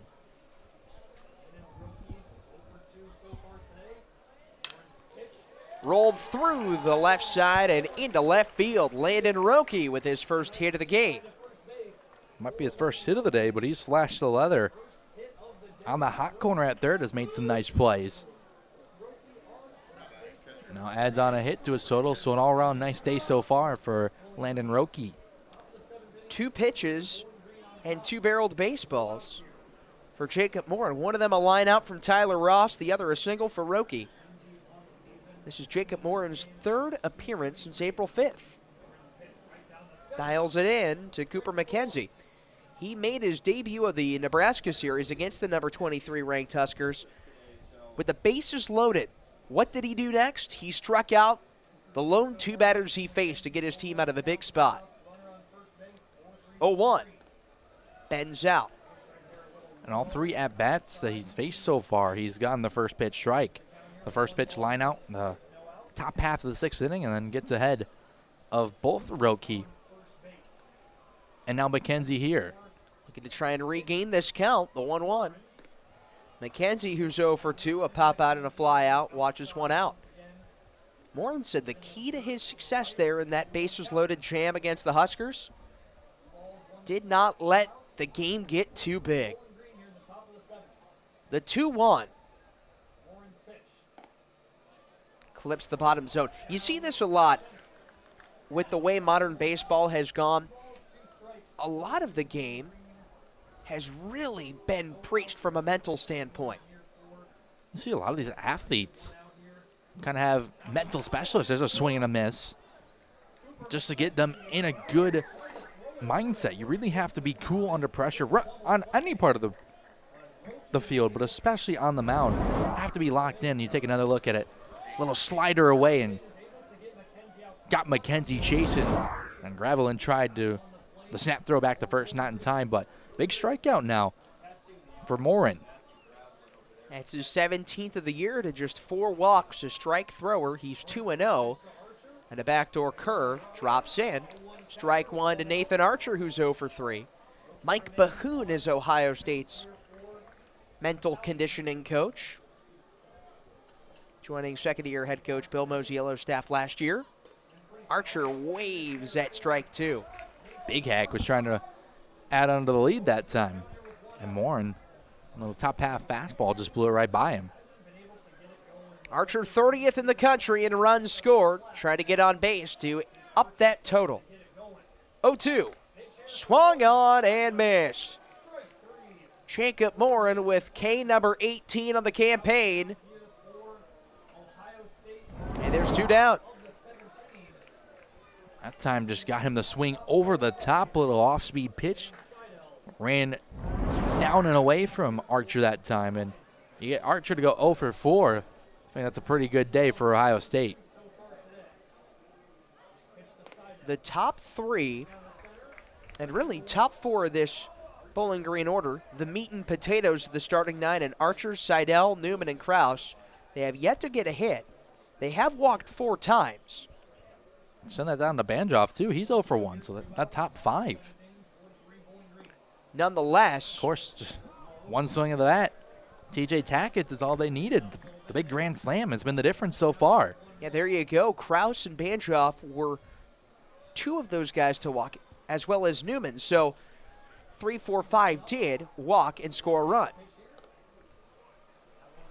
Count goes to 1-2 on Seidel, who is 0 for 2.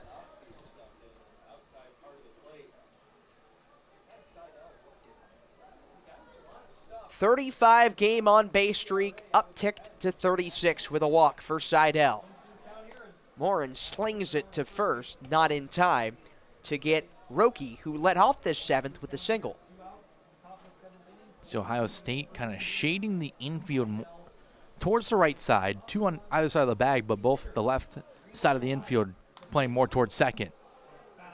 Seidel poked it over the slightly pulled infield. Stays alive, 1-2. You saw in that last shot, Kazmar, and you can see it on your main shot right now. Kazmar playing pretty much in line with second. And Patarini is basically where Kazmar would be in the hole at shortstop. Really trying to protect against the pull here.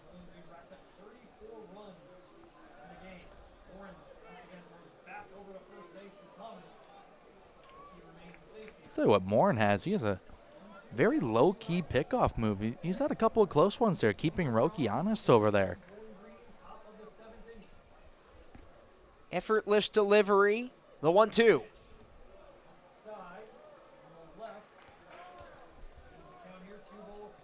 When you think of the term rubber twirler, Jacob Morin certainly comes to mind. Very traditional windup, but working out of the stretch. Sam Seidel swings and punches it foul as the runner took off. And it will slide on out of play and let the amoeba of young fans begin. Roki only 1 steal on the year. Did not get caught. So 100% on the year in terms of stealing. Doesn't go that often, but that time with Morin checking him over twice, maybe saw the opportunity to go. Morin throws. Runner went. Oh, wow. Nice first base coach stab. Oh, flash in the hands. He doesn't need no glove. He's just got the bare hand. That was a great play.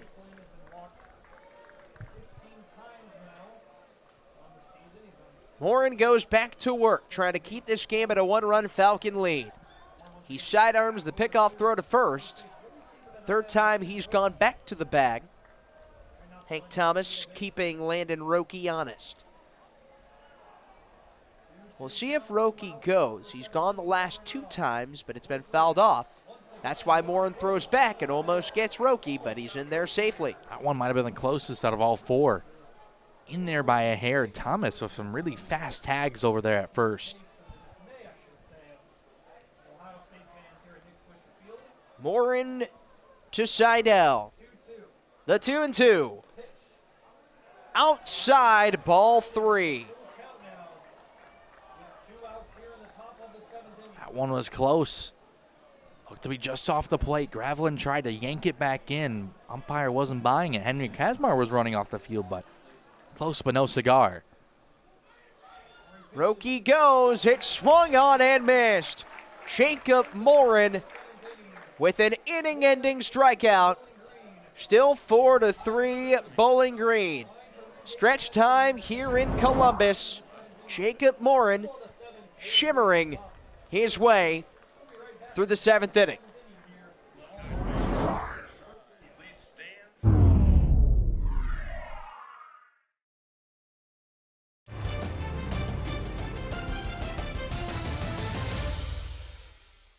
New pitcher on to replace Logan Bell. It's Jacob Turner for BGSU.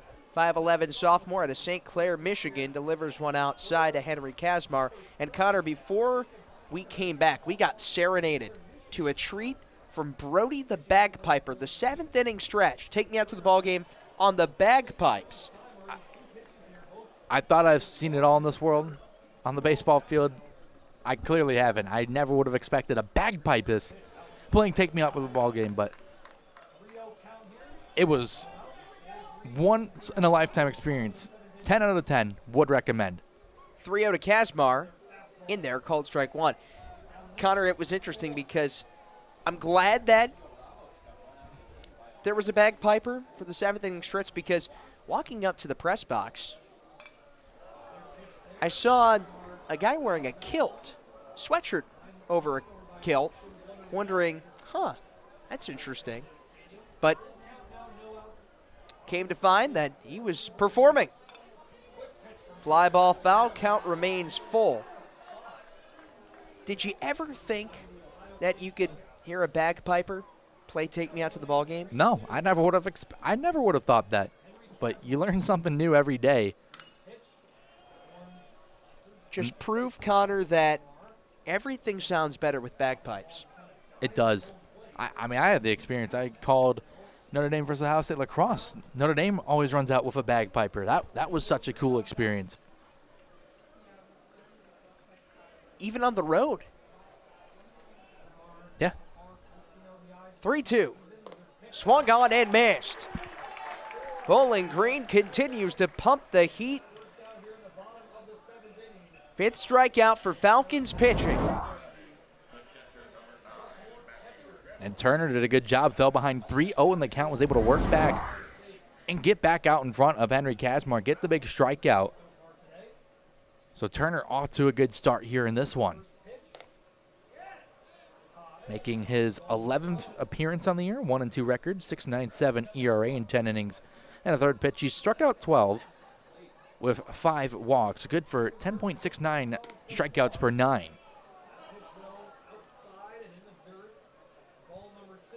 He's down to the count just like he was to Kazmar. Now it's against Matthew Gravelin. There's a swinging strike. That was a big cut by Gravelin that time. Ahead in the count, might as well try to unload on one. 14 scoreless outings in his last 2 seasons. The pitch is golfed back to the backstop. Gravelin is 0 for 2. Walked and came around to score in that 3-run 3rd inning for the Buckeyes. Bowling Green then took the lead on a grand slam by T.J. Tackett in the 6th. Goes up high, and he climbs the ladder, does Jacob Turner, for out number 2 by way of the K. Just mention it, how this guy's a strikeout pitcher. 10.69 Ks per 9. Gets the Ohio State or Gravelin and Kazmar to go down by way of the K. Chopper over the mound by Petterini. And the throw gets away. Petterini will halt at first base as Tyler Ross's bare hand pickup attempt and throw to first was offline. That's smart there by Petterini. That was a tough play. That time by Tyler Ross. I don't think he was going to have a chance, but gave it his best effort. And Petterini could have turned and burned for second, but probably the smart play just to hold at first there because you haven't been able to get some runs going. To get a base run on with 2 outs, that's going to be very important here for Ohio State, just trying to tie this game up. So he gets away, but doesn't get far enough up the line for Petterini to go the extra 90 feet. Score that as single. Ohio State's 6th hit with 2 outs. 6 of their 7 base knocks have been with 2 away. Joseph Mershon flings it foul the other way. And they had the 3 runs in the second inning with 2 outs.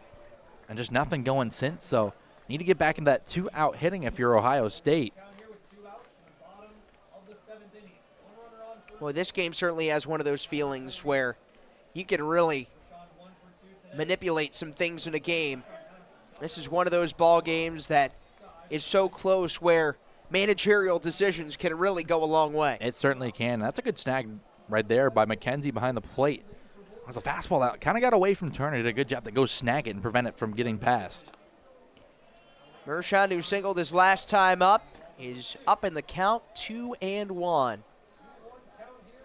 Ohio State looking to go to 14-14, heading into tomorrow's midweek here at home against Morehead State. Turner throws a strike on the outer half.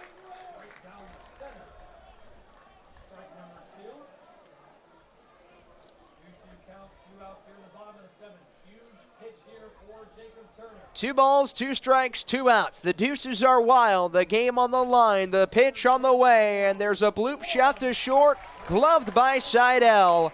Inning over. Jacob Turner retires 3 of 4. The Falcons stay in front by 1.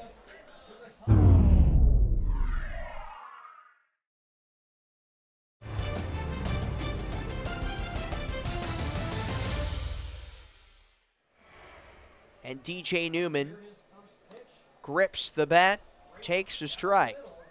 That's certainly one of the tougher places in the country to win. And that Cardinals team last year was a tough squad to beat, especially when Bowling Green beat him earlier in the season.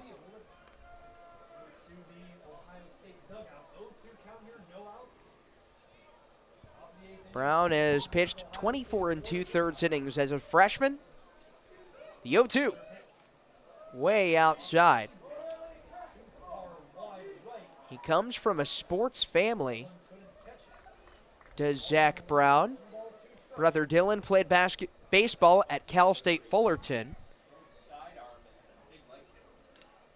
which is the last team to play Ohio State in a midweek this year, back on March 13th.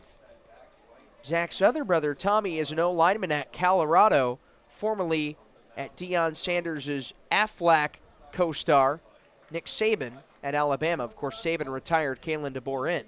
1-2. A little chin music to Newman. And it did not hit him somehow, some way. That's a jolt of caffeine on this pretty clear night. Getting a little drowsy, it's getting a little later. Let's bring a fastball up and in on you.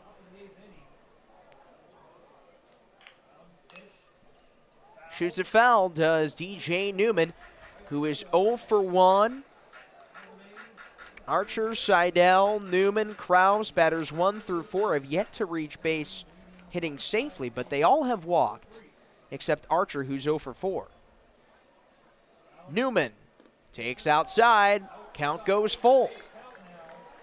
This has really been a lot of the approaches by the BG hitters. Drawing some walks, like you said.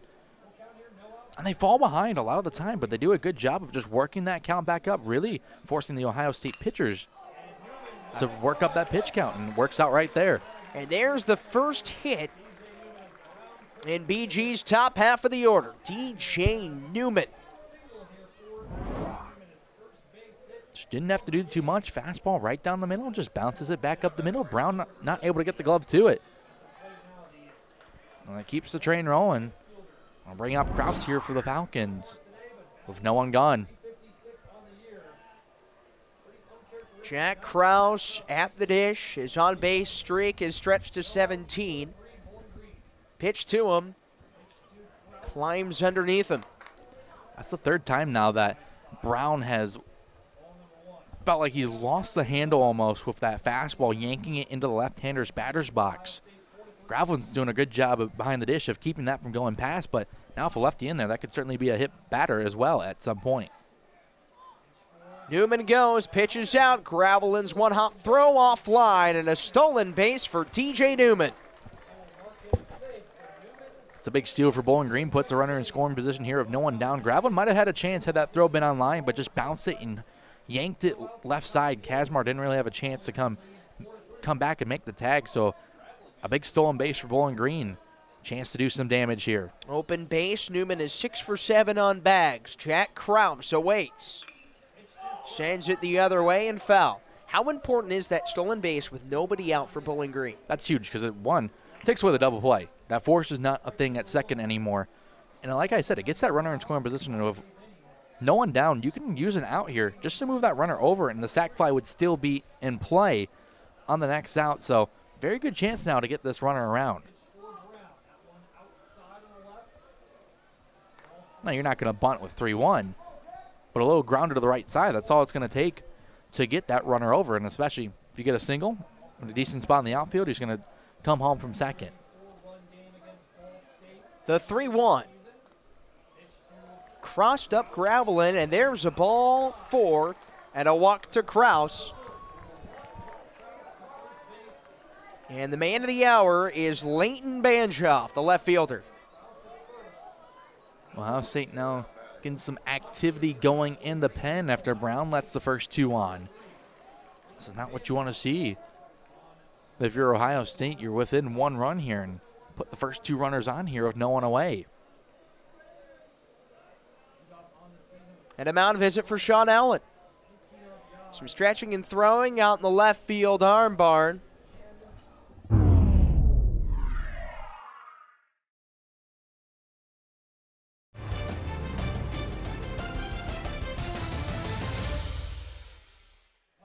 And you find yourself down, and now a chance to go down by even more. So just Bowling Green, a good job of working the count. And that throw almost goes into center field.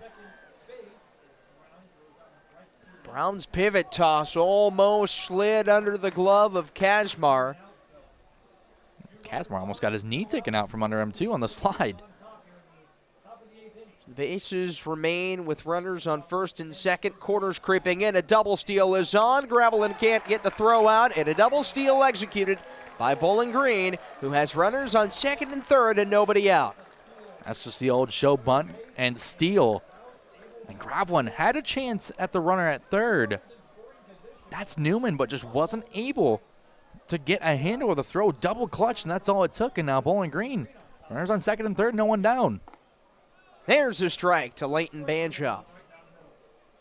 And Brown now this year, his shortest outing was a third. That was on Easter against Purdue, but he only faced 2 batters, allowed a hit. That was a triple, and got out of there. So he's got an inning in every appearance so far, at least.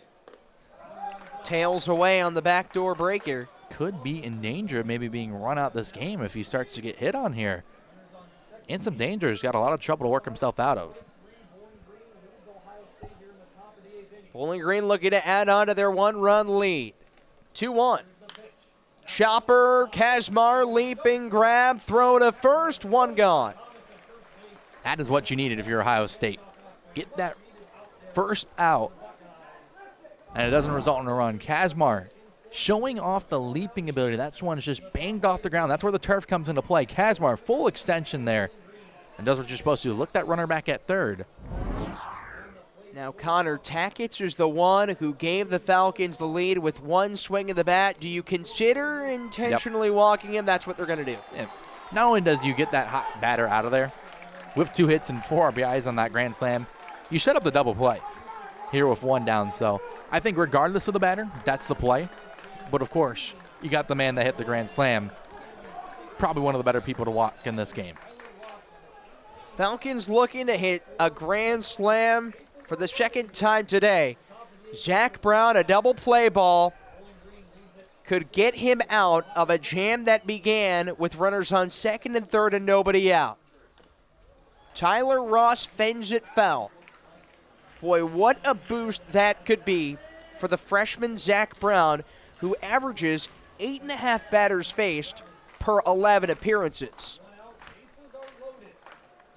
Today, he's only faced 4. This is number 5. This is Tyler Ross, the 0-1. He bunts it to Brown. He backhands. He throws. The tag by Gravelin in time to get him. Lead runner is caught at home. 2 outs. Falcons still up by 1. That's a good job by Brown getting off that mound that time. Falcons try the squeeze. It was a good idea. And Gravelin there doing a good job, doing what he's comfortable with. That was a force play. He could have just stepped on home, but he cuts off that running lane just a little bit, gets out a little bit in front, and swipes down on the tag. If he waits there, Newman was coming in with speed. If he waits, maybe he beats that throw, but instead cuts off just about a couple feet of that running lane, playing a little bit out in front of the plate, and just goes for the tag instead. That's a great point you bring up there. Gravelin could have just stepped on the bag, played first base, but he went for the death grip and tagged out the would-be insurance run in Newman. Landon Roque the hitter, and he flips it foul. Roque this year has just had 15 at-bats, 3 today. He's 5 for 15 with 3 runs batted in a crucial spot for the Falcons. Looking to add on to a 4-3 lead, make it 4+ unanswered runs. The 1-1. And now Zach Brown is 1 strike away from getting out of a straitjacket scoreless. Don't want to count your eggs before they hatch if you're Zach Brown, so got to put them away. Got to really focus up here. 1-2. Bases juiced. The pitch to Roque. Chopper up the third base line, and it tails wide.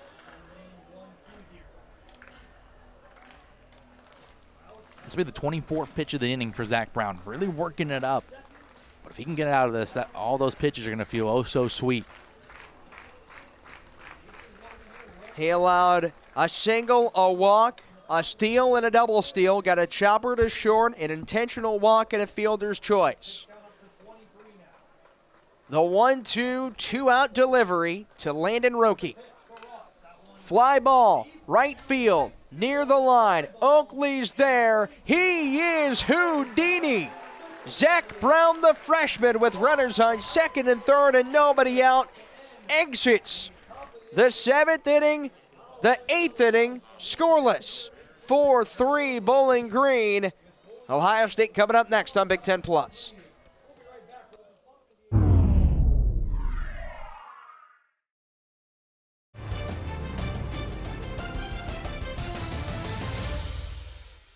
Due to time constraints, we now move ahead in the action. Exactly what's going to happen. When baseball becomes chess, walk to Thomas. Runners on the corners. 1 out for Josh Stevenson. C.J. Richard, the freshman out of Archbishop Moeller High School, will pinch run for Thomas. This also brings up the hottest bat of the day so far, and Josh Stevenson. He's 2 for 2 and walked in his first plate appearance. He's been aboard all 3 times. Certainly one of the guys you want on the field if you're Ohio State and in that batter's box. Kyle Halleck coming out of his perch for BGSU.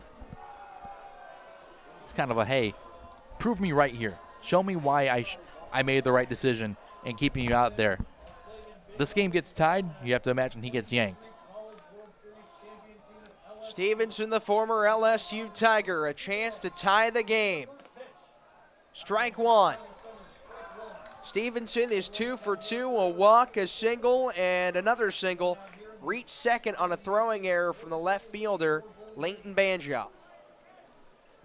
Oakley's on third, he doubled. C.J. Richard, pinch runner on first. Ground ball to first. They go to second for 1. The turn throw is not in time. This game is tied. That's best case scenario there for a ground ball. Stevenson gets the job done, and this game is tied. Bounces it to first. All Tackett's can do, he's ranging to his right is take the play at second. And with the wheels of Stevenson, that was never going to be in any doubt. So he does his job, and this game is tied. Trey Lipsey is the hitter as the scorecard flips to the junior out of Southfield, Michigan. Big Ten All-Freshman 2 years back. Got this game started in the scoring department with an RBI double and a 3-run Ohio State third. Bends in there off the hands of Jacob Turner.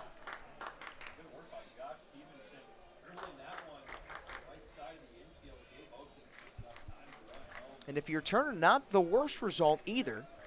Game deadlocked, but there's only one runner on first. That's Stevenson. RBI, fielder's choice. And that was one of the better case scenarios in terms of scoring the runs there for Bowling Green. You get that out, you cut the lead runner down.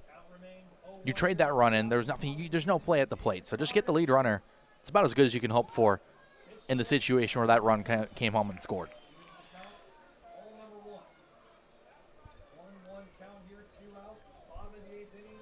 The man at the plate is riding a 5-game hit streak, Trey Lipsey. Amidst this hit streak, a 3-run walk-off home run 2 weekends back. Runner goes, Lipsey hits it in the air to deep left center field. This ball is gone! Buckeyes take the lead. Lipsey's done it again.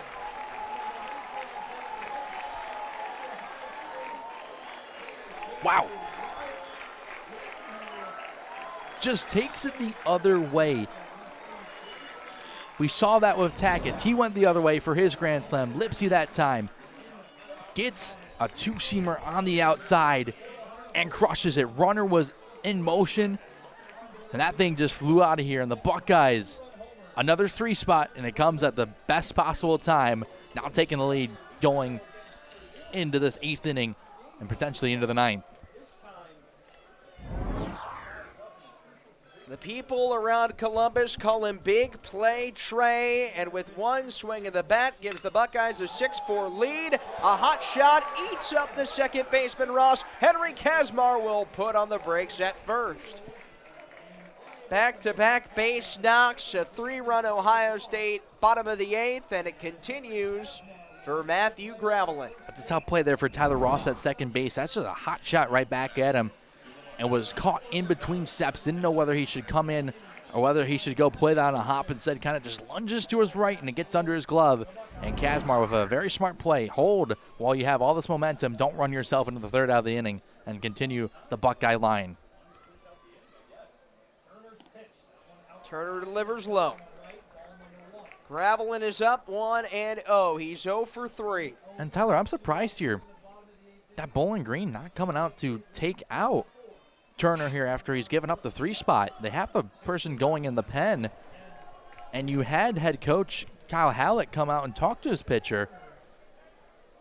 So interesting to see that they're not taking out Turner, as it just seems that the Buckeyes have really keyed in on him. Now up to 34 pitches, his 35th coming up. He's through an inning and 2/3 as Turner.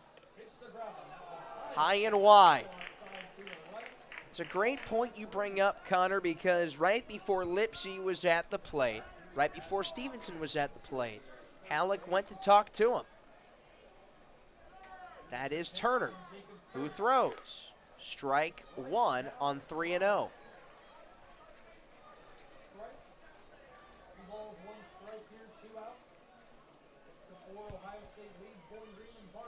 It's 3-1. Gravelin bangs it off the 3rd baseman, Roki. It skirts into left, and that is now 5 straight base runners and 4 straight hits for Ohio State. That's just a tough one for Roki. Nothing he could really do. That was just hit on a rope. Gravelin just bounces it. Roki got in front of it, but it just takes a tough hop. I would assume that's going to be ruled a hit. That was a tough play to make for Roki, and it just feels like everything that could go wrong for Bowling Green is going wrong here in this 8th inning. That's now back-to-back base knocks for Ohio State, where a potential play maybe could have been made, but it's just so tough for the fielder. A lot of loud contact here for Ohio State. And it was ruled a single on the official scorebook, so that's now back-to-back singles for Ohio State after the Lipsey bomb. Let's get you recapped on what happened here in this 8th inning. Jacob Turner began his 2nd inning of work, got a fly out of Nick Jamarusti after Mitchell Oakley led off the inning with a double. Then a walk to Hank Thomas put runners on the corners. Josh Stevenson ripped a game-tying RBI fielder's choice. Then Trey Lipsey answers with a 3-run home run. His 2nd 3-run home run in his last 3 games here at Bill Davis Stadium, referring back to that walk-off bomb against Purdue in Game 2 of that series. He just has a knack for the big swing. And then it continued with Henry Kazmar and Matthew Gravelin's back-to-back singles. But going back to the start of the bottom of the 8th, how much of a tone setter was Mitchell Oakley's double on the first pitch he saw? That was huge because it just gave Ohio State their best opportunity that they had since about that 3rd inning. You get the runner in scoring position with no one down.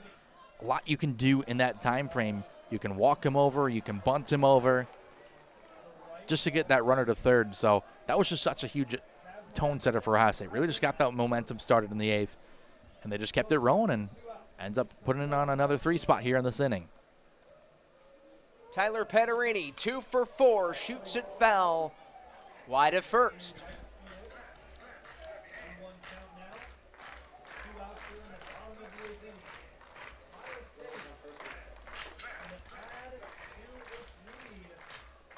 A 3-run Ohio State 3rd, a 4-run Bowling Green 6th, the 3-run Ohio State bottom of the 8th to take a 6-4 lead, and they're looking for more, out hitting the Falcons 11-4. Turner throws, Petterini takes ball 3.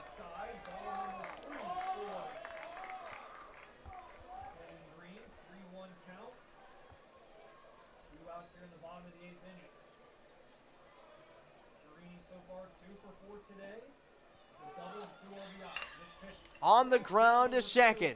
Ross throws to first. Inning is over. But the script has been flipped yet again.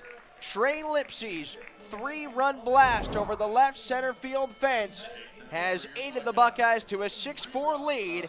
And now a save situation coming up as the Buckeyes look to try and go to 500. And Bowling Green seeks to mount another comeback when we return on Big Ten Plus.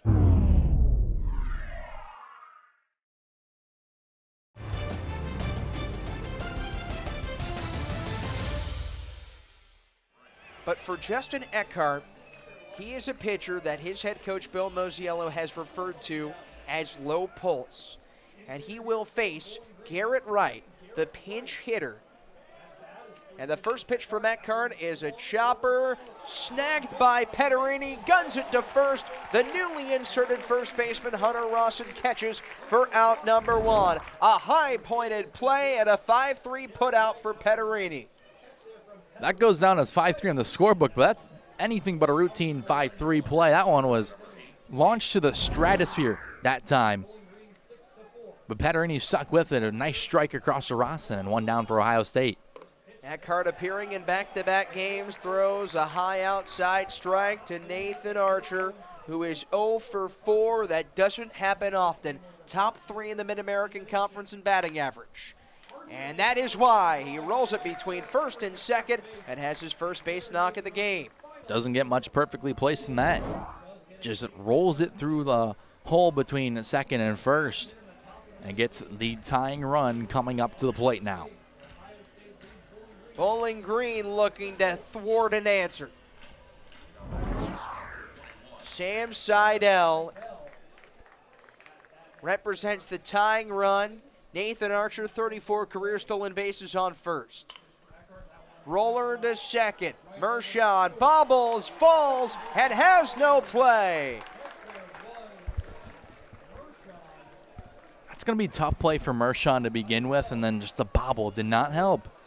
Now, all of a sudden, Ohio State comes and scores 3, and now Bowling Green bringing the go-ahead run to the plate. And it's one of the guys that you certainly won up in that situation. DJ Newman coming to bat here for the Falcons. Hello, Newman. DJ Newman, the college baseball freshman All-American last year, takes a slider from Eckhart for ball 1. For Joseph Mershaw, that is just his third error starting in almost nearly every single game this year. Runners on first and second. Go ahead run at the dish. Newman tags it the other way and a right. Oakley has it hang up for him. And the Buckeyes are 1 out away from midweek win number 2 of the year. And Newman just sliced that the opposite way. Hit it pretty well. It just hung up there. That's just a tough out. A loud out, but an out regardless. That's just a tough at-bat there for Newman. Hit that pretty well. It just hung up there for Oakley and out there and right. If Eckhart can retire Jack Krause, he would put himself tied with Purdue's Jackson Danley for the Big Ten lead with 5 saves. And he ties up Krause.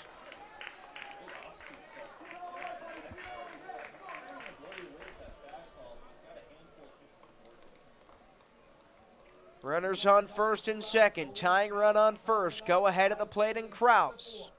Swing and a miss. Strike 2.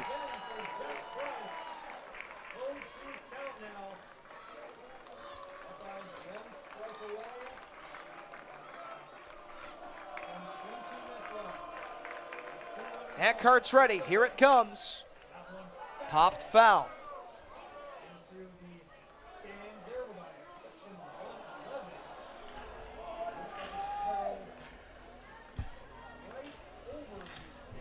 You can feel the intensity.